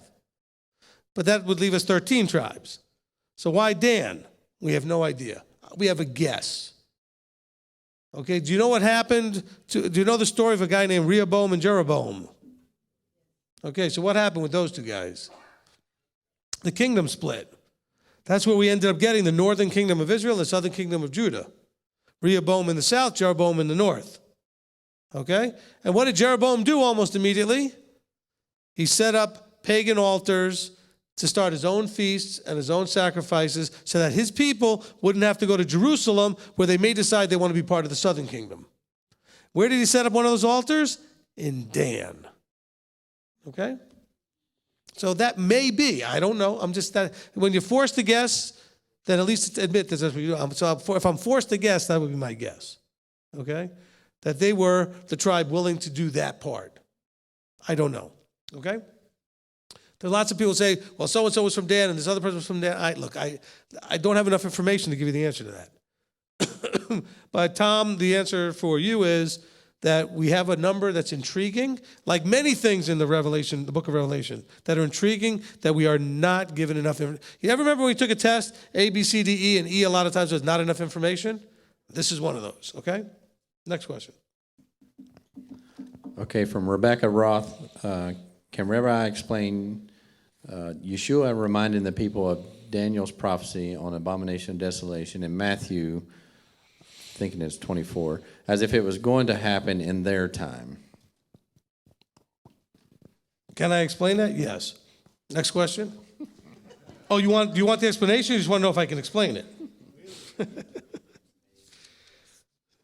My father used to do stuff like that to me. Take me so literally. Says, can I ask you a question? Or they said, look, I only want to ask you one question. Would that be okay? Okay, that was your one question. Next question. Okay. All right. So if you're reading let's see, we can see what this is. And Matthew 24:15. Okay? He's giving a timeline of things. He doesn't say when exactly they start. He says that they'll see certain things and know that certain things are going to come next when you see certain things. He says, so when you see the abomination that lays waste, spoken by Daniel, the prophet set up in the set-apart place, he who reads, let him understand. Then let those who are in the mountain and Yehuda flee to the mountains. So he's telling you what to do when you see that. But bear in mind, there are lots of other things happening here. Verse 7, nation is going to rise up against nation. There shall be scarcities of food, deadly diseases, earthquakes. These are just the beginning of birth pains. They're going to deliver you up to affliction and kill you. Many are going to stumble. The love of many is going to wax cold and all this other stuff. Okay? And then he goes, and this good news of the reign shall be proclaimed in all the world as a witness to all the nations, and then the end shall come. So when you see. So where does that, so when you see fit in? If it fits in after and all the good news and the reign shall be proclaimed in all the world, that hasn't happened yet. Certainly hadn't happened when he was making this comment in Matthew 24. When he hadn't even barely sent anybody out yet. Okay? Now there were times where he sent them out and they came back and they was doing different things because you had the 12 and the 70 and the 120, that kind of thing. But he really doesn't send them out to Matthew 28 at the end of the journey, right? And so certainly they hadn't gone to the whole world as a witness to all the nations, not at this point. And so when we get to the abomination that lays waste, that, by the way, I covered that in Beware False Prophets, don't I? Okay? So Tom, go back and re-listen to that if you haven't heard it yet. Listen to it for the first time. Next question. From Christina Phillips, says most quote-unquote clean content entertainment, movies, TV shows, music, is heavily influenced by the Christian perspective. Should we, as Torah observant Israel, avoid Christian-specific media?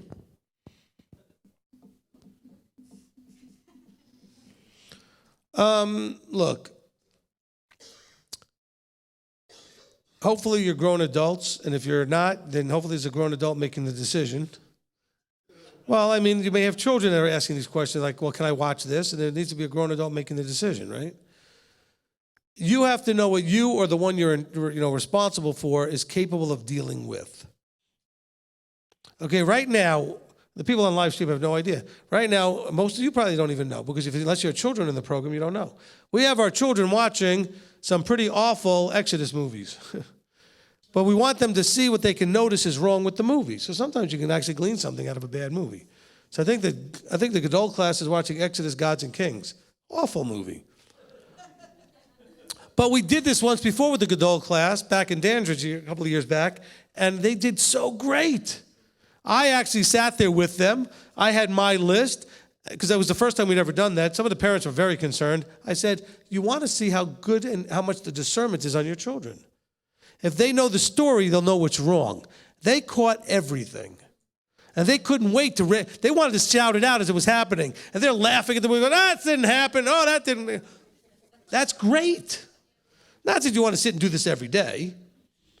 Okay? But that's Bible movies. Now, when it comes to just Christian influence, we'll call them Christian propaganda movies. I mean, movies where they're trying to get you to receive a message. A lot of them are on Hallmark Channel. Okay, so all you ladies love those romances. They're all Christmas related or Valentine's Day or some other thing that you should not be watching.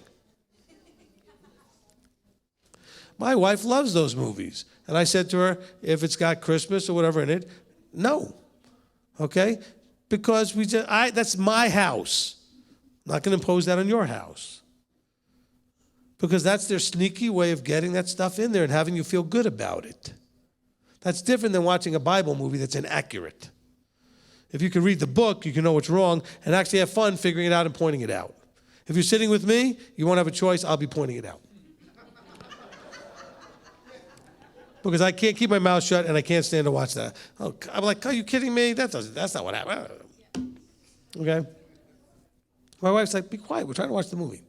So anyway, but no, I personally I would not be in my house or me wanting, I don't do Christian music. I don't do Christian movies. I don't do Christian books from the point of view of they're trying to sneak in their message. Actually, they're not even trying to be sneaky about it. They're upfront about it. They're trying to bring their message into you to inspire you to buy into the message. So I'm not doing that. By the way, I would much prefer you go see The Avengers, which you know is entertainment, than some romantic Christmas love story where they're trying to sneak in to get you to feel good about something that you used to do and have some maybe things that you haven't completely purged out that can metastasize, like a cancer. They didn't get everything. Does that make sense? Because you know that the superhero comic book thing is just a superhero comic book thing. It's not anything more than entertainment. Your children do too. But if they watch these Christian, positive, motivational, see how God saves everything and how it's all about Jesus, and that can sink in. I warned my sister-in-law, she sent her daughter to an Adventist school. I said, she will come out of there Adventist. As long as you know that. She said, oh, no, she won't. I raised her up right. Well, guess what? She came out, and she got her out just in time where she was half and half. But she kept going, she'd have come out Adventist. Because the influence is there. You can't help it. Okay, I sent my children to Chabad for preschool, and I got them out just before the influence started to take root. Because they went to nursery, or pre-nursery, nursery, and kindergarten. And that was really starting to, you are influenced by all your inputs. What you see, what you eat, what you read, what you hear, what you touch, what you experience, all your inputs. Consistent inputs eventually are going to affect you. You're going to become what you see, what you hear, what you read, you're going to become that. Who you hang out with. Why? Because when you hang out with people, you're getting all those inputs. You don't like the way you're becoming? Hang out with different people. Find a group of people that are like the way you want to become and hang out with them. They will influence you. Okay? It's like the person I used to love who said, well, I kind of still go to my Sunday church because, I'm trying to be, because if I'm not there, they'll never hear any Torah. Are they really listening to you? Who's influencing who? I've never heard a person tell me that they went and did that. It actually influenced anybody. They just want an excuse to validate why they should be there because they don't know anybody else to go anywhere else. And it simply means they haven't been out long enough to have so much discomfort that how many of you could actually walk back into your old church? Like nobody, okay? It's hard because you get to the point where you can't hear that anymore. It would just, not that you'd be mad at anybody, it would just be a constant irritation, okay? Where you just sit there going, no. Some of you kept going until your children pulled you out because they were going to get you thrown out anyway. Okay, because they've been coming here.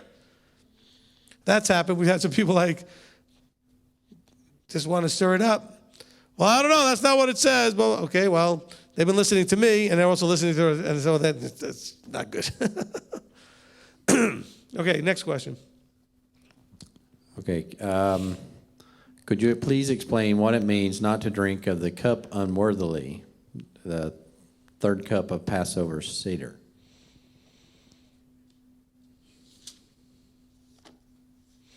The third cup, unworthily, at the Passover Seder. I didn't remember mentioning that as something that you had to worry about when I did the Seder. Okay, so we've got, excuse me, bringing you out, deliverance, redemption. Okay, redemption. So the third cup is the cup of redemption, which of course is just, that's what they think Yeshua was pointing to when he picked up the cup. Only thing is, he wasn't doing Passover. So if that's already a problem, you'll have to go listen to Passover Q&A part 1, no part 2, where we talk about it wasn't the Passover. So because a lot of people want to say, well, they were doing Passover, and when they got to the third cup, he took it up and said, drink this is my body. Now, Paul does talk about drinking of his cup unworthily. He doesn't call it the third cup from Passover. Okay? So in other words, why do we worry about unworthily? What does Yeshua link to eating the bread and drinking the cup? Part 30-something we're up to in what? Ah, there you go. Good hint. It was an easy hint. Anyway, he says, this is my blood. It's a covenantal ceremony. He talks about it as a covenantal thing. And you don't want to covenant in an unworthy manner. So what does that look like? In a rebellious manner, stubbornly intending to do whatever you want anyway, having not cleaned house, having not tried to be submissive and respectful of the commandments and what the covenant's all about, you have to show yourself approved and figure out what's well-pleasing in his sight. And covenant means to obey his voice. And so you can actually partake in an unworthy manner if you're just doing it because you want to be a part of the group. Does it make sense? Okay? But let's be careful that we call that the third cup or the cup of redemption, because he was not having a Passover meal. It was the supper before Passover. And so it was actually probably the last supper before they were going to do the fast of the firstborn, which was a tradition in Galilee. And almost all of them were Galileans. And there's a name for it in Hebrew I can't remember. Do you know what it's called? No. Okay? I always draw a blank on that, but there is a Hebrew name for it. No. I mean, I would know it if you said it, so no, that's not it. But the point is, it was a tradition for who was really at risk with the last plague? Only firstborns. So by tradition, the firstborns leading into Passover in Galilee would fast. And then they would have the meal at Passover. As you might fast, in case you might get killed, if you were worried, you're praying and fasting, you're beseeching. And so there's a tradition to fast, okay, that they did. It wasn't like everybody in Israel. It's not Torah. It's not even Talmud for everybody. It's something that particular group culturally was doing, okay, at the time of Yeshua. And so when they call it the Last Supper, that's actually a pretty good answer. Not only was it his Last Supper, but it was their Last Supper until Passover. They weren't going to eat again, okay?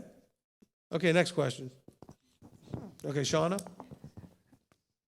In Luke 16, there's the parable of the shrewd manager.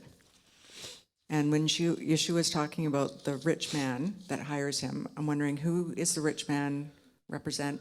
And why is he commending all the dishonest things that the manager is doing? Like, what's the point? I know it goes on to explain that it's about money, but it's just... it never made sense to me why he's commending all these dishonest things the manager's doing. Okay, I'm going to have to read this, which is going to take me a minute. So let's kind of skip that for right this second and see if we have enough time. I'll try to get back to it, or we can talk privately. Only because this is not a parable that what you're asking me about comes right to my head, so I'm going to have to actually read through it. Okay, anybody have something else? Okay, the mic's going around. Oh, Rabbi Tom had put his hand up, and now he's not there. Okay, you can wait for him to come back. If he comes back. Okay? We just wanted you to do a lap around the building. Okay, Jonathan?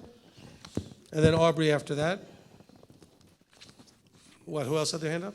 Okay, I'm sorry, Becky on this side, then Mike. Okay, we're going to work our way around. All right? In the context of the teaching you did on decisions, Proverbs 16:33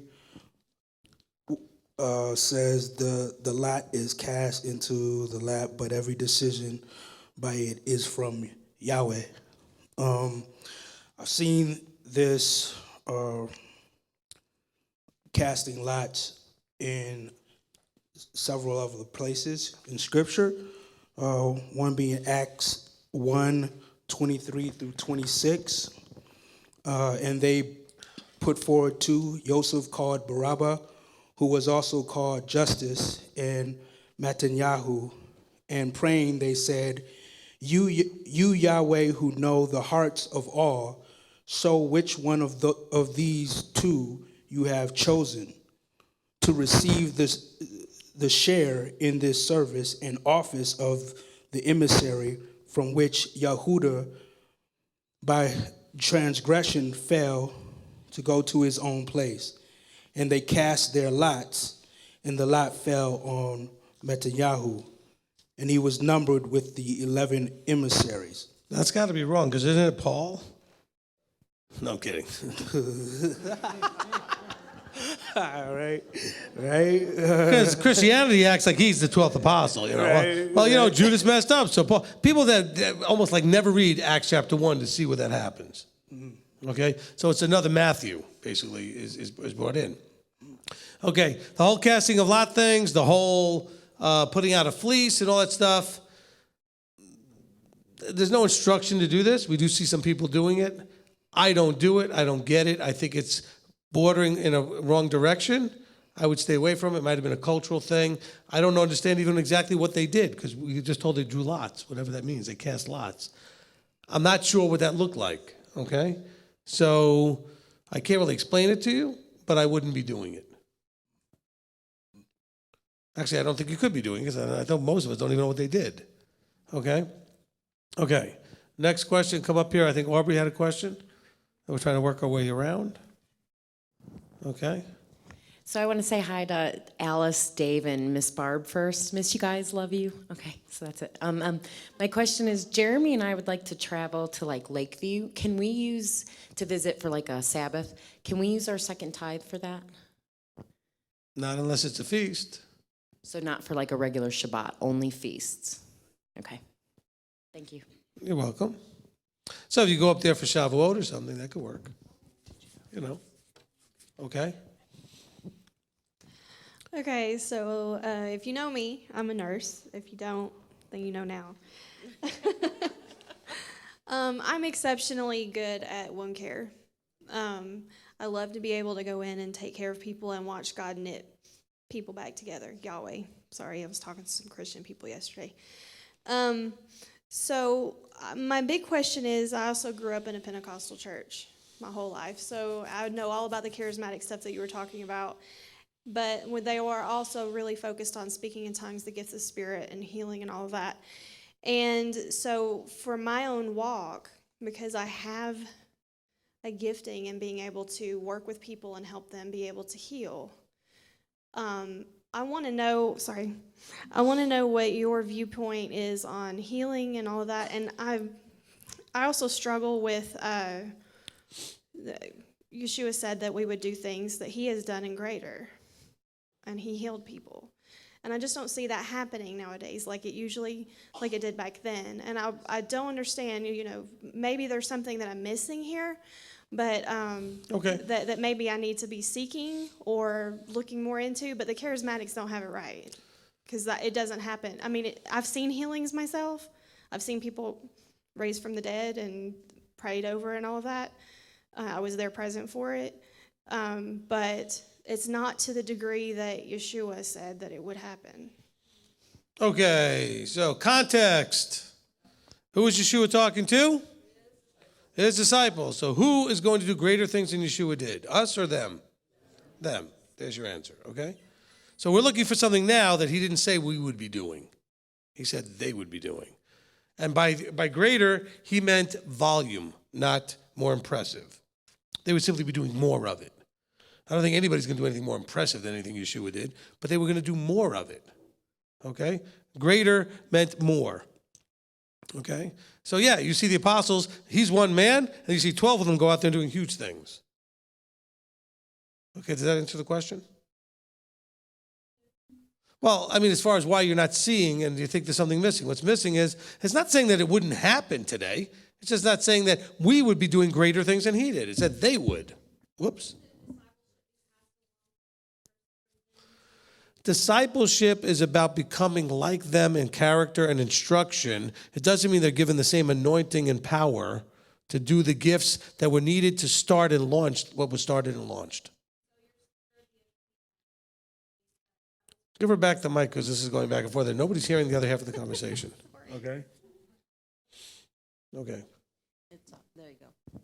So me now. it's of Okay. your belief that the healing and all of that was for then and not for now? No, I said the volume of it, the amount of it, what it symbolizes.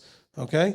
The apostles were given a very special anointing to launch and impress people that they were legitimate by doing the things Yeshua did, which helped make his proof to the people that he was legitimate. Okay. All right? Well, I guess the second part to that question would be, is there something that I should be like seeking and learning and doing more of to be able to do my job that I feel like Yahweh has put me here for? Just whatever you can learn about how the bodies heal. But as far as doing it from an anointing, look, okay, let's get back to the simple definition or purpose of signs and wonders. What is the purpose of signs and wonders? To strengthen belief. And basically, signs and wonders are for the unbeliever, to give them belief. So today, we have a whole lot more people believing than ever in Yeshua's day. Can we agree? I mean, there's no comparison, right? He was operating a very small area. Yes, a lot of those people came in, considering the population at the time, but it was only a very small area. We do not need those signs and wonders to believe like they did, especially to establish the credibility of the apostles. So I'm not saying it doesn't happen today. I'm saying when you read where he says, and greater things than this than I you will do, he's not talking to us. He's talking to them. Just like now when we look at Matthew 28, he says, go and make disciples of the nations. Well, discipling doesn't include doing powerful healings. It means teaching the good news, which is that Torah, in the context of Yeshua and the fruit of the Spirit, is the answer to returning and restoration. And that through what he did, we're redeemed so that can be possible. So they're being trained and discipled in how to teach that. Some people today still seem to be able to do the healing stuff. Okay? I've not seen it. I've heard it. Hasn't happened to me, and I haven't done it to anybody. Well, that's not true. I've seen some healing, I guess, like when I blew my shofar, but it wasn't a full healing. But the guy's white, I told the story during the shofar clinic. The thing is, let's not confuse from context what it says from what we thought it said and we always hoped it meant when it doesn't. Okay? Healing is for today, but the verse that says you will do greater than I is not about us today. Okay? All right, next one. Okay, we'll go to Erica, and then we can go over here to Becky, okay? I was just wondering about prayer in general. Does the prayers of Christians reach the ears of the Father? Okay, so prayer, does it reach his ears? Absolutely. He hears everything. He knows everything. He receives everything. How he responds, though, has to do with his plan for them and whether he's opening their eyes and ears and whether he's not, whether he's keeping them going enough to keep them until they can get to the point where he plans to open their eyes and ears or not. Okay? So it's all about his agenda with them. But does he hear them? I think he hears everything. But sometimes we think he doesn't hear if he doesn't give us the answer we're looking for. We don't see the response. Oh, he hears everything. So anybody that prays, he hears them and could answer them, whether they covenanted or not. Even if they're praying to something pagan, he can allow or cause. Okay? Look, some of you had, listen, I understand, and I'm going to say this very clearly, hopefully, so that you receive this. Some of you absolutely have had some tremendous life-changing experiences dealing with Christianity and in the context of Jesus. There's no doubt. Okay? But some of you are thinking and wondering, well, I don't know, did that come from a right source? Or does that? Look, I don't care. It happened, and he used it in your journey. That doesn't mean that it's the right thing for everybody. That was your journey. And your journey took you through that path. That's how you were brought up, is the culture you grew up in. That's the path you found. Some of you overcame horrible lifestyles, addictions, and things that might have had you either in jail or dead. But it was done in that mainstream context. And I can see his hand in there if he knows he's going to call you after all that, to allow some of that stuff to happen or involve himself on some small level so you get to that point. But I'm not going to jump in and try to figure out what he's doing. I do know that I know he hears everything and knows everything that happens in this existence, whether it's to him or to pagans. To pagan deities, to idols. He hears it. You go and bow down to an idol, he'll hear it. You pray to that idol, he'll hear it. That doesn't mean he's going to answer it.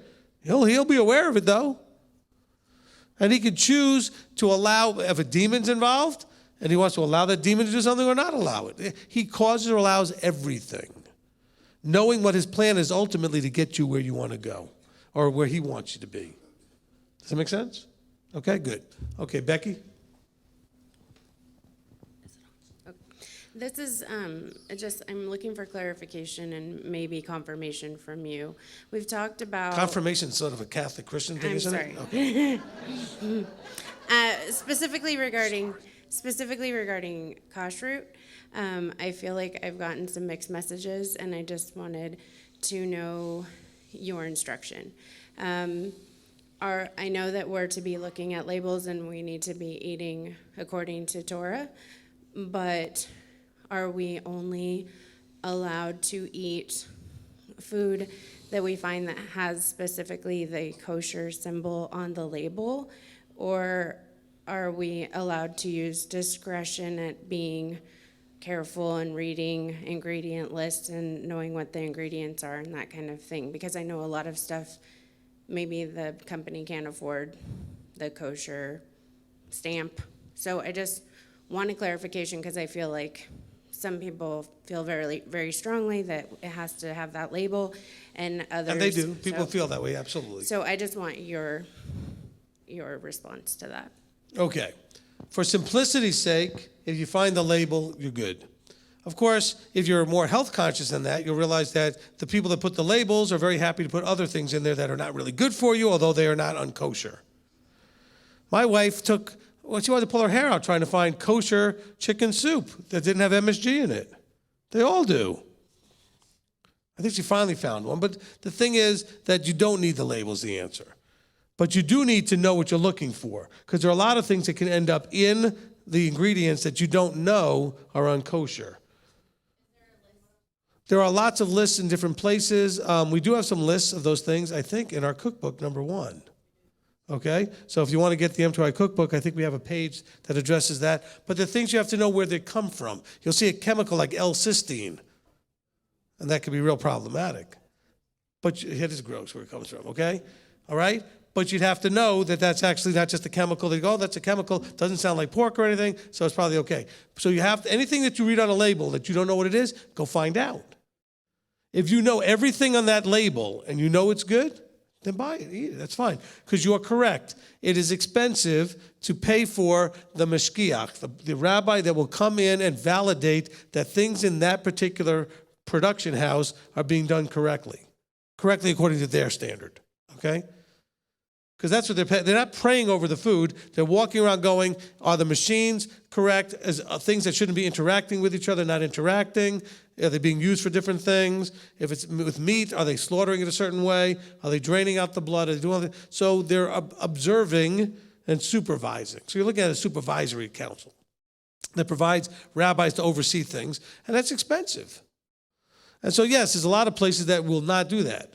Look, I've got the same thing from an organic side. I've got a farm that provides our local store. I think it's actually the village market that gets a lot of stuff that's made by, I forgot the name of the group, I'm going to blank. But anyway, they grow their own stuff, but they can't pay to get certified as organic. But everybody knows it's organic. And it's cheaper because they don't actually go to the effort to pay the money to get the guys to come in and stamp it as organic. And so so they can't label it that way in the store. But it's fresh produce that comes in from them, and it gets offered and sold, and yet, okay? So my answer to you is, if you have discernment, if you know what you're looking at, just make sure that if there's chemicals in there that you really don't know what they are and where they come from, look them up. After a while, you realize it's the same stuff in almost every product, and you'll be familiar with what they are, okay? All right. Okay, Katan A and B, it's 10 o'clock. You need to go get your children. And actually, I want to end this pretty soon because I am not feeling that great, okay? I am burned myself out. I'm very congested. So we're going to end this fairly quickly here with maybe 1 or 2 more questions, okay? Dawid, stop. Okay, I'm sorry. I know you, well, maybe. We got to let other people get questions in. Okay, Mike. My question, it goes back to preparation, and what I'm really would like to know is the difference between preparing to be the bride versus just preparing to get into the kingdom. And I'd like to read real quick 3 verses in Revelation 19, verse 7 through 9. Let us be glad and rejoice and give him praise, for the marriage supper, for the marriage of the Lamb has come, and his wife prepared herself. And to her it was given to be dressed in fine linen, clean and bright, for the fine linen is the righteousness of the set-apart ones. And he said to me, Write, blessed are those who have been called to the marriage supper of the Lamb. And he said to me, These are the true words of Elohim. So is this a separate event, the marriage supper of the Lamb, that we need to look at preparing for, that is different from just preparing for the kingdom? No. Right. Look, the event itself is still allegorical. It's a metaphor. It's not necessarily a literal, but it's giving you the references to that when we come into covenant to this thing, it'll be like a marriage supper, and it'll be like a marriage ceremony. Just like they did at Sinai. There wasn't actually a wedding ceremony, but essentially it was a wedding between Yahweh and Israel, okay? And so do what you need to do, and you'll be where you need to be. That's what he's always told me to tell you guys, okay? From the minute I started teaching, he says, teach them what they need to do. Tell them that if they do what they need to do as best as they can with all the strength and might, etc., you'll be where you're supposed to be. Okay? Good question. Okay, next person. Okay, in the back, Richard. Yeah, at lunch today we were talking about favorite Bible verses, and I used Isaiah 1:18. And the guy I was talking with tried to do you, and then he said, ask the rabbi. He said you really have a good way of explaining Isaiah 1:18. Okay, that beats me. Let me see what 1:18 says.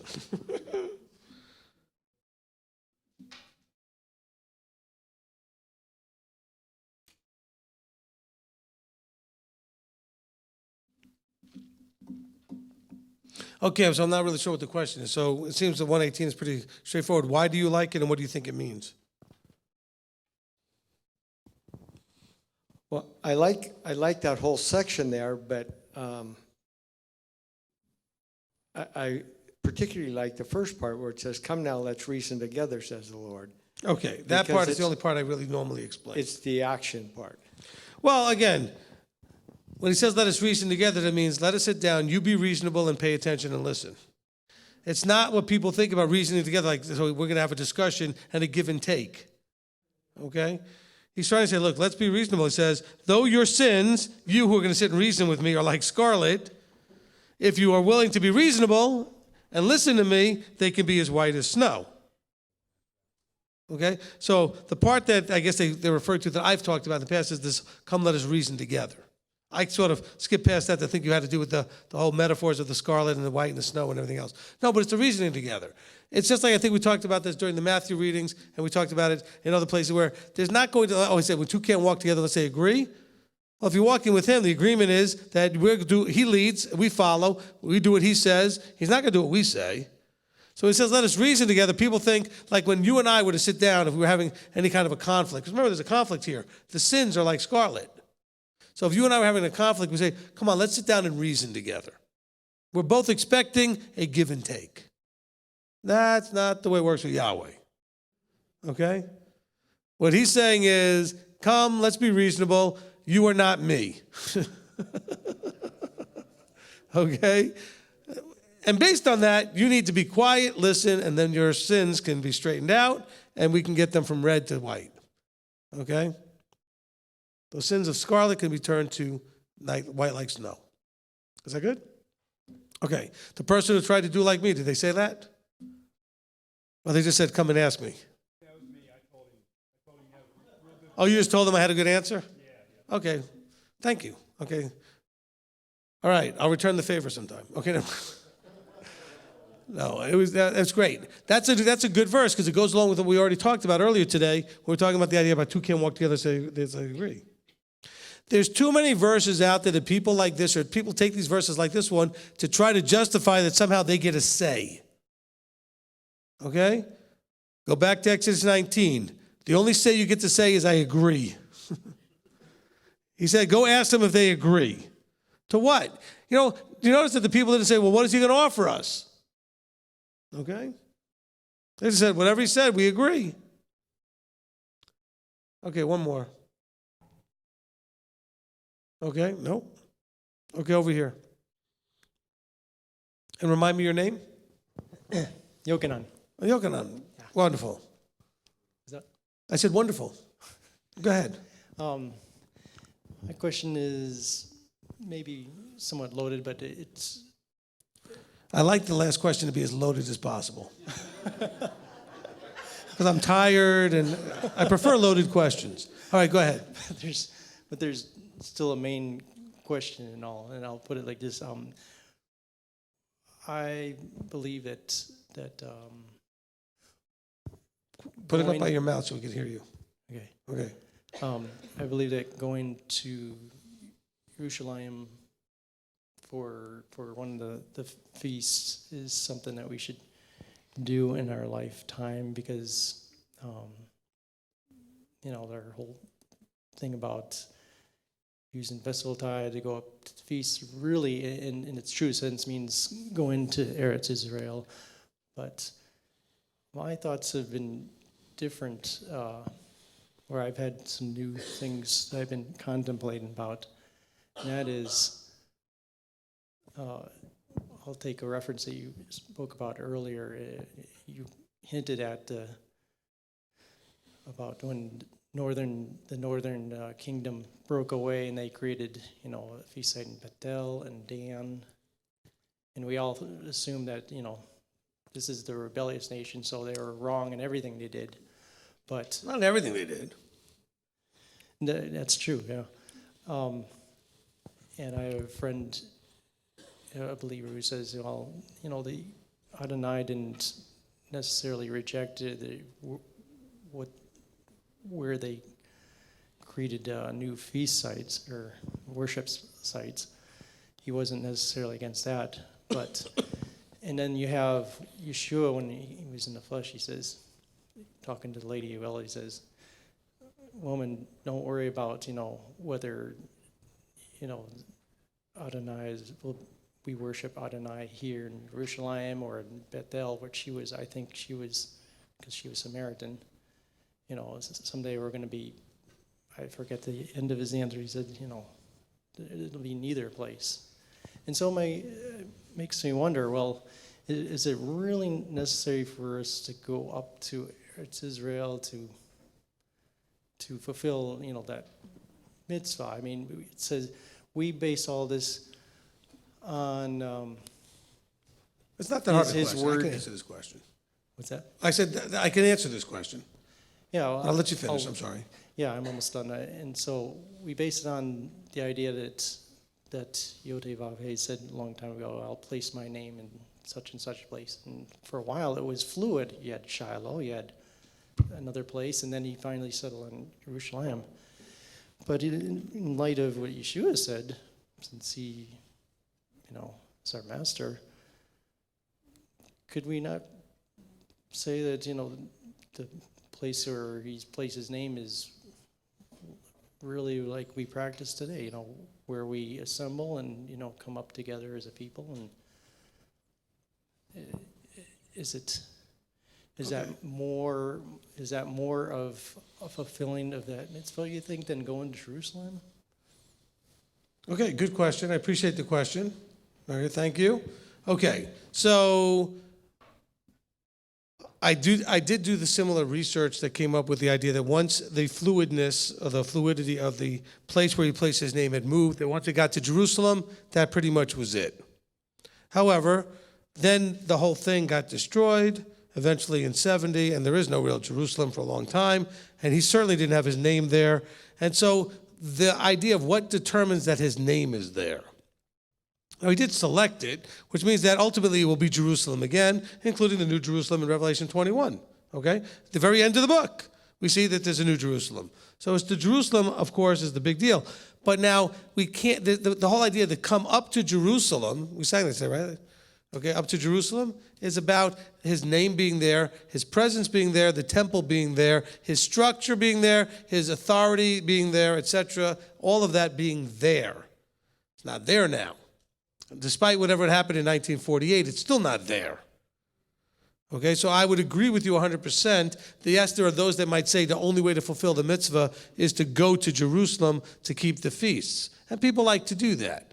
Okay, but I can promise you that the Israel that we have today is not the Israel he's talking about in the prophecies.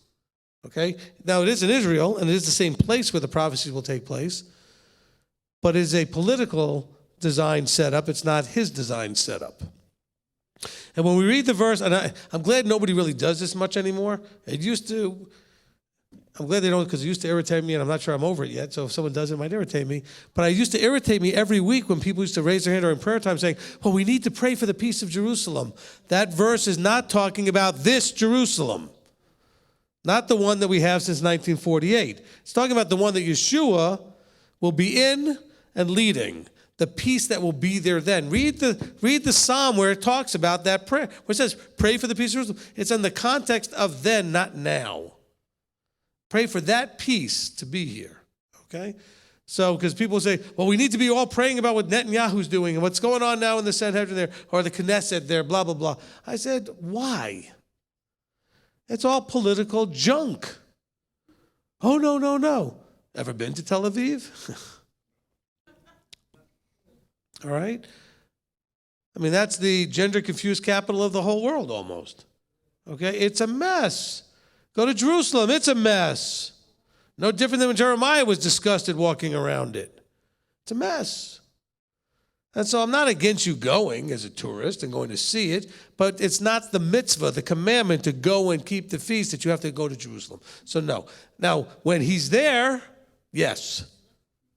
Because it says, and those who do not come up are going to receive the plagues of Egypt when he's there. Okay? But we're not there yet. All right? So we're not talking about that. We're talking about now. And for right now, we have to ask, well, what does it mean to have him place his name? Let's go back to where 2 or 3 are gathered.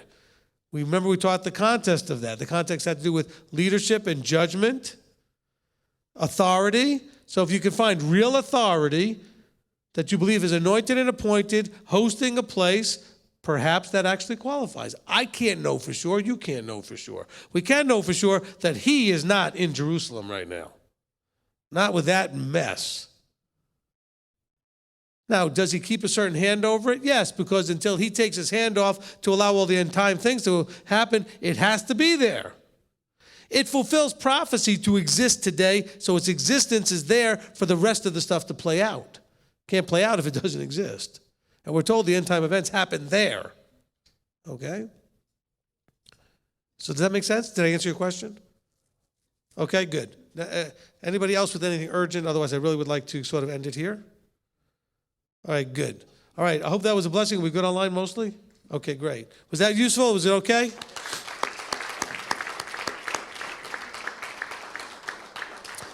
Look, I appreciate the indulgence and the opportunity to be able to come up here and try to, work things out with you guys.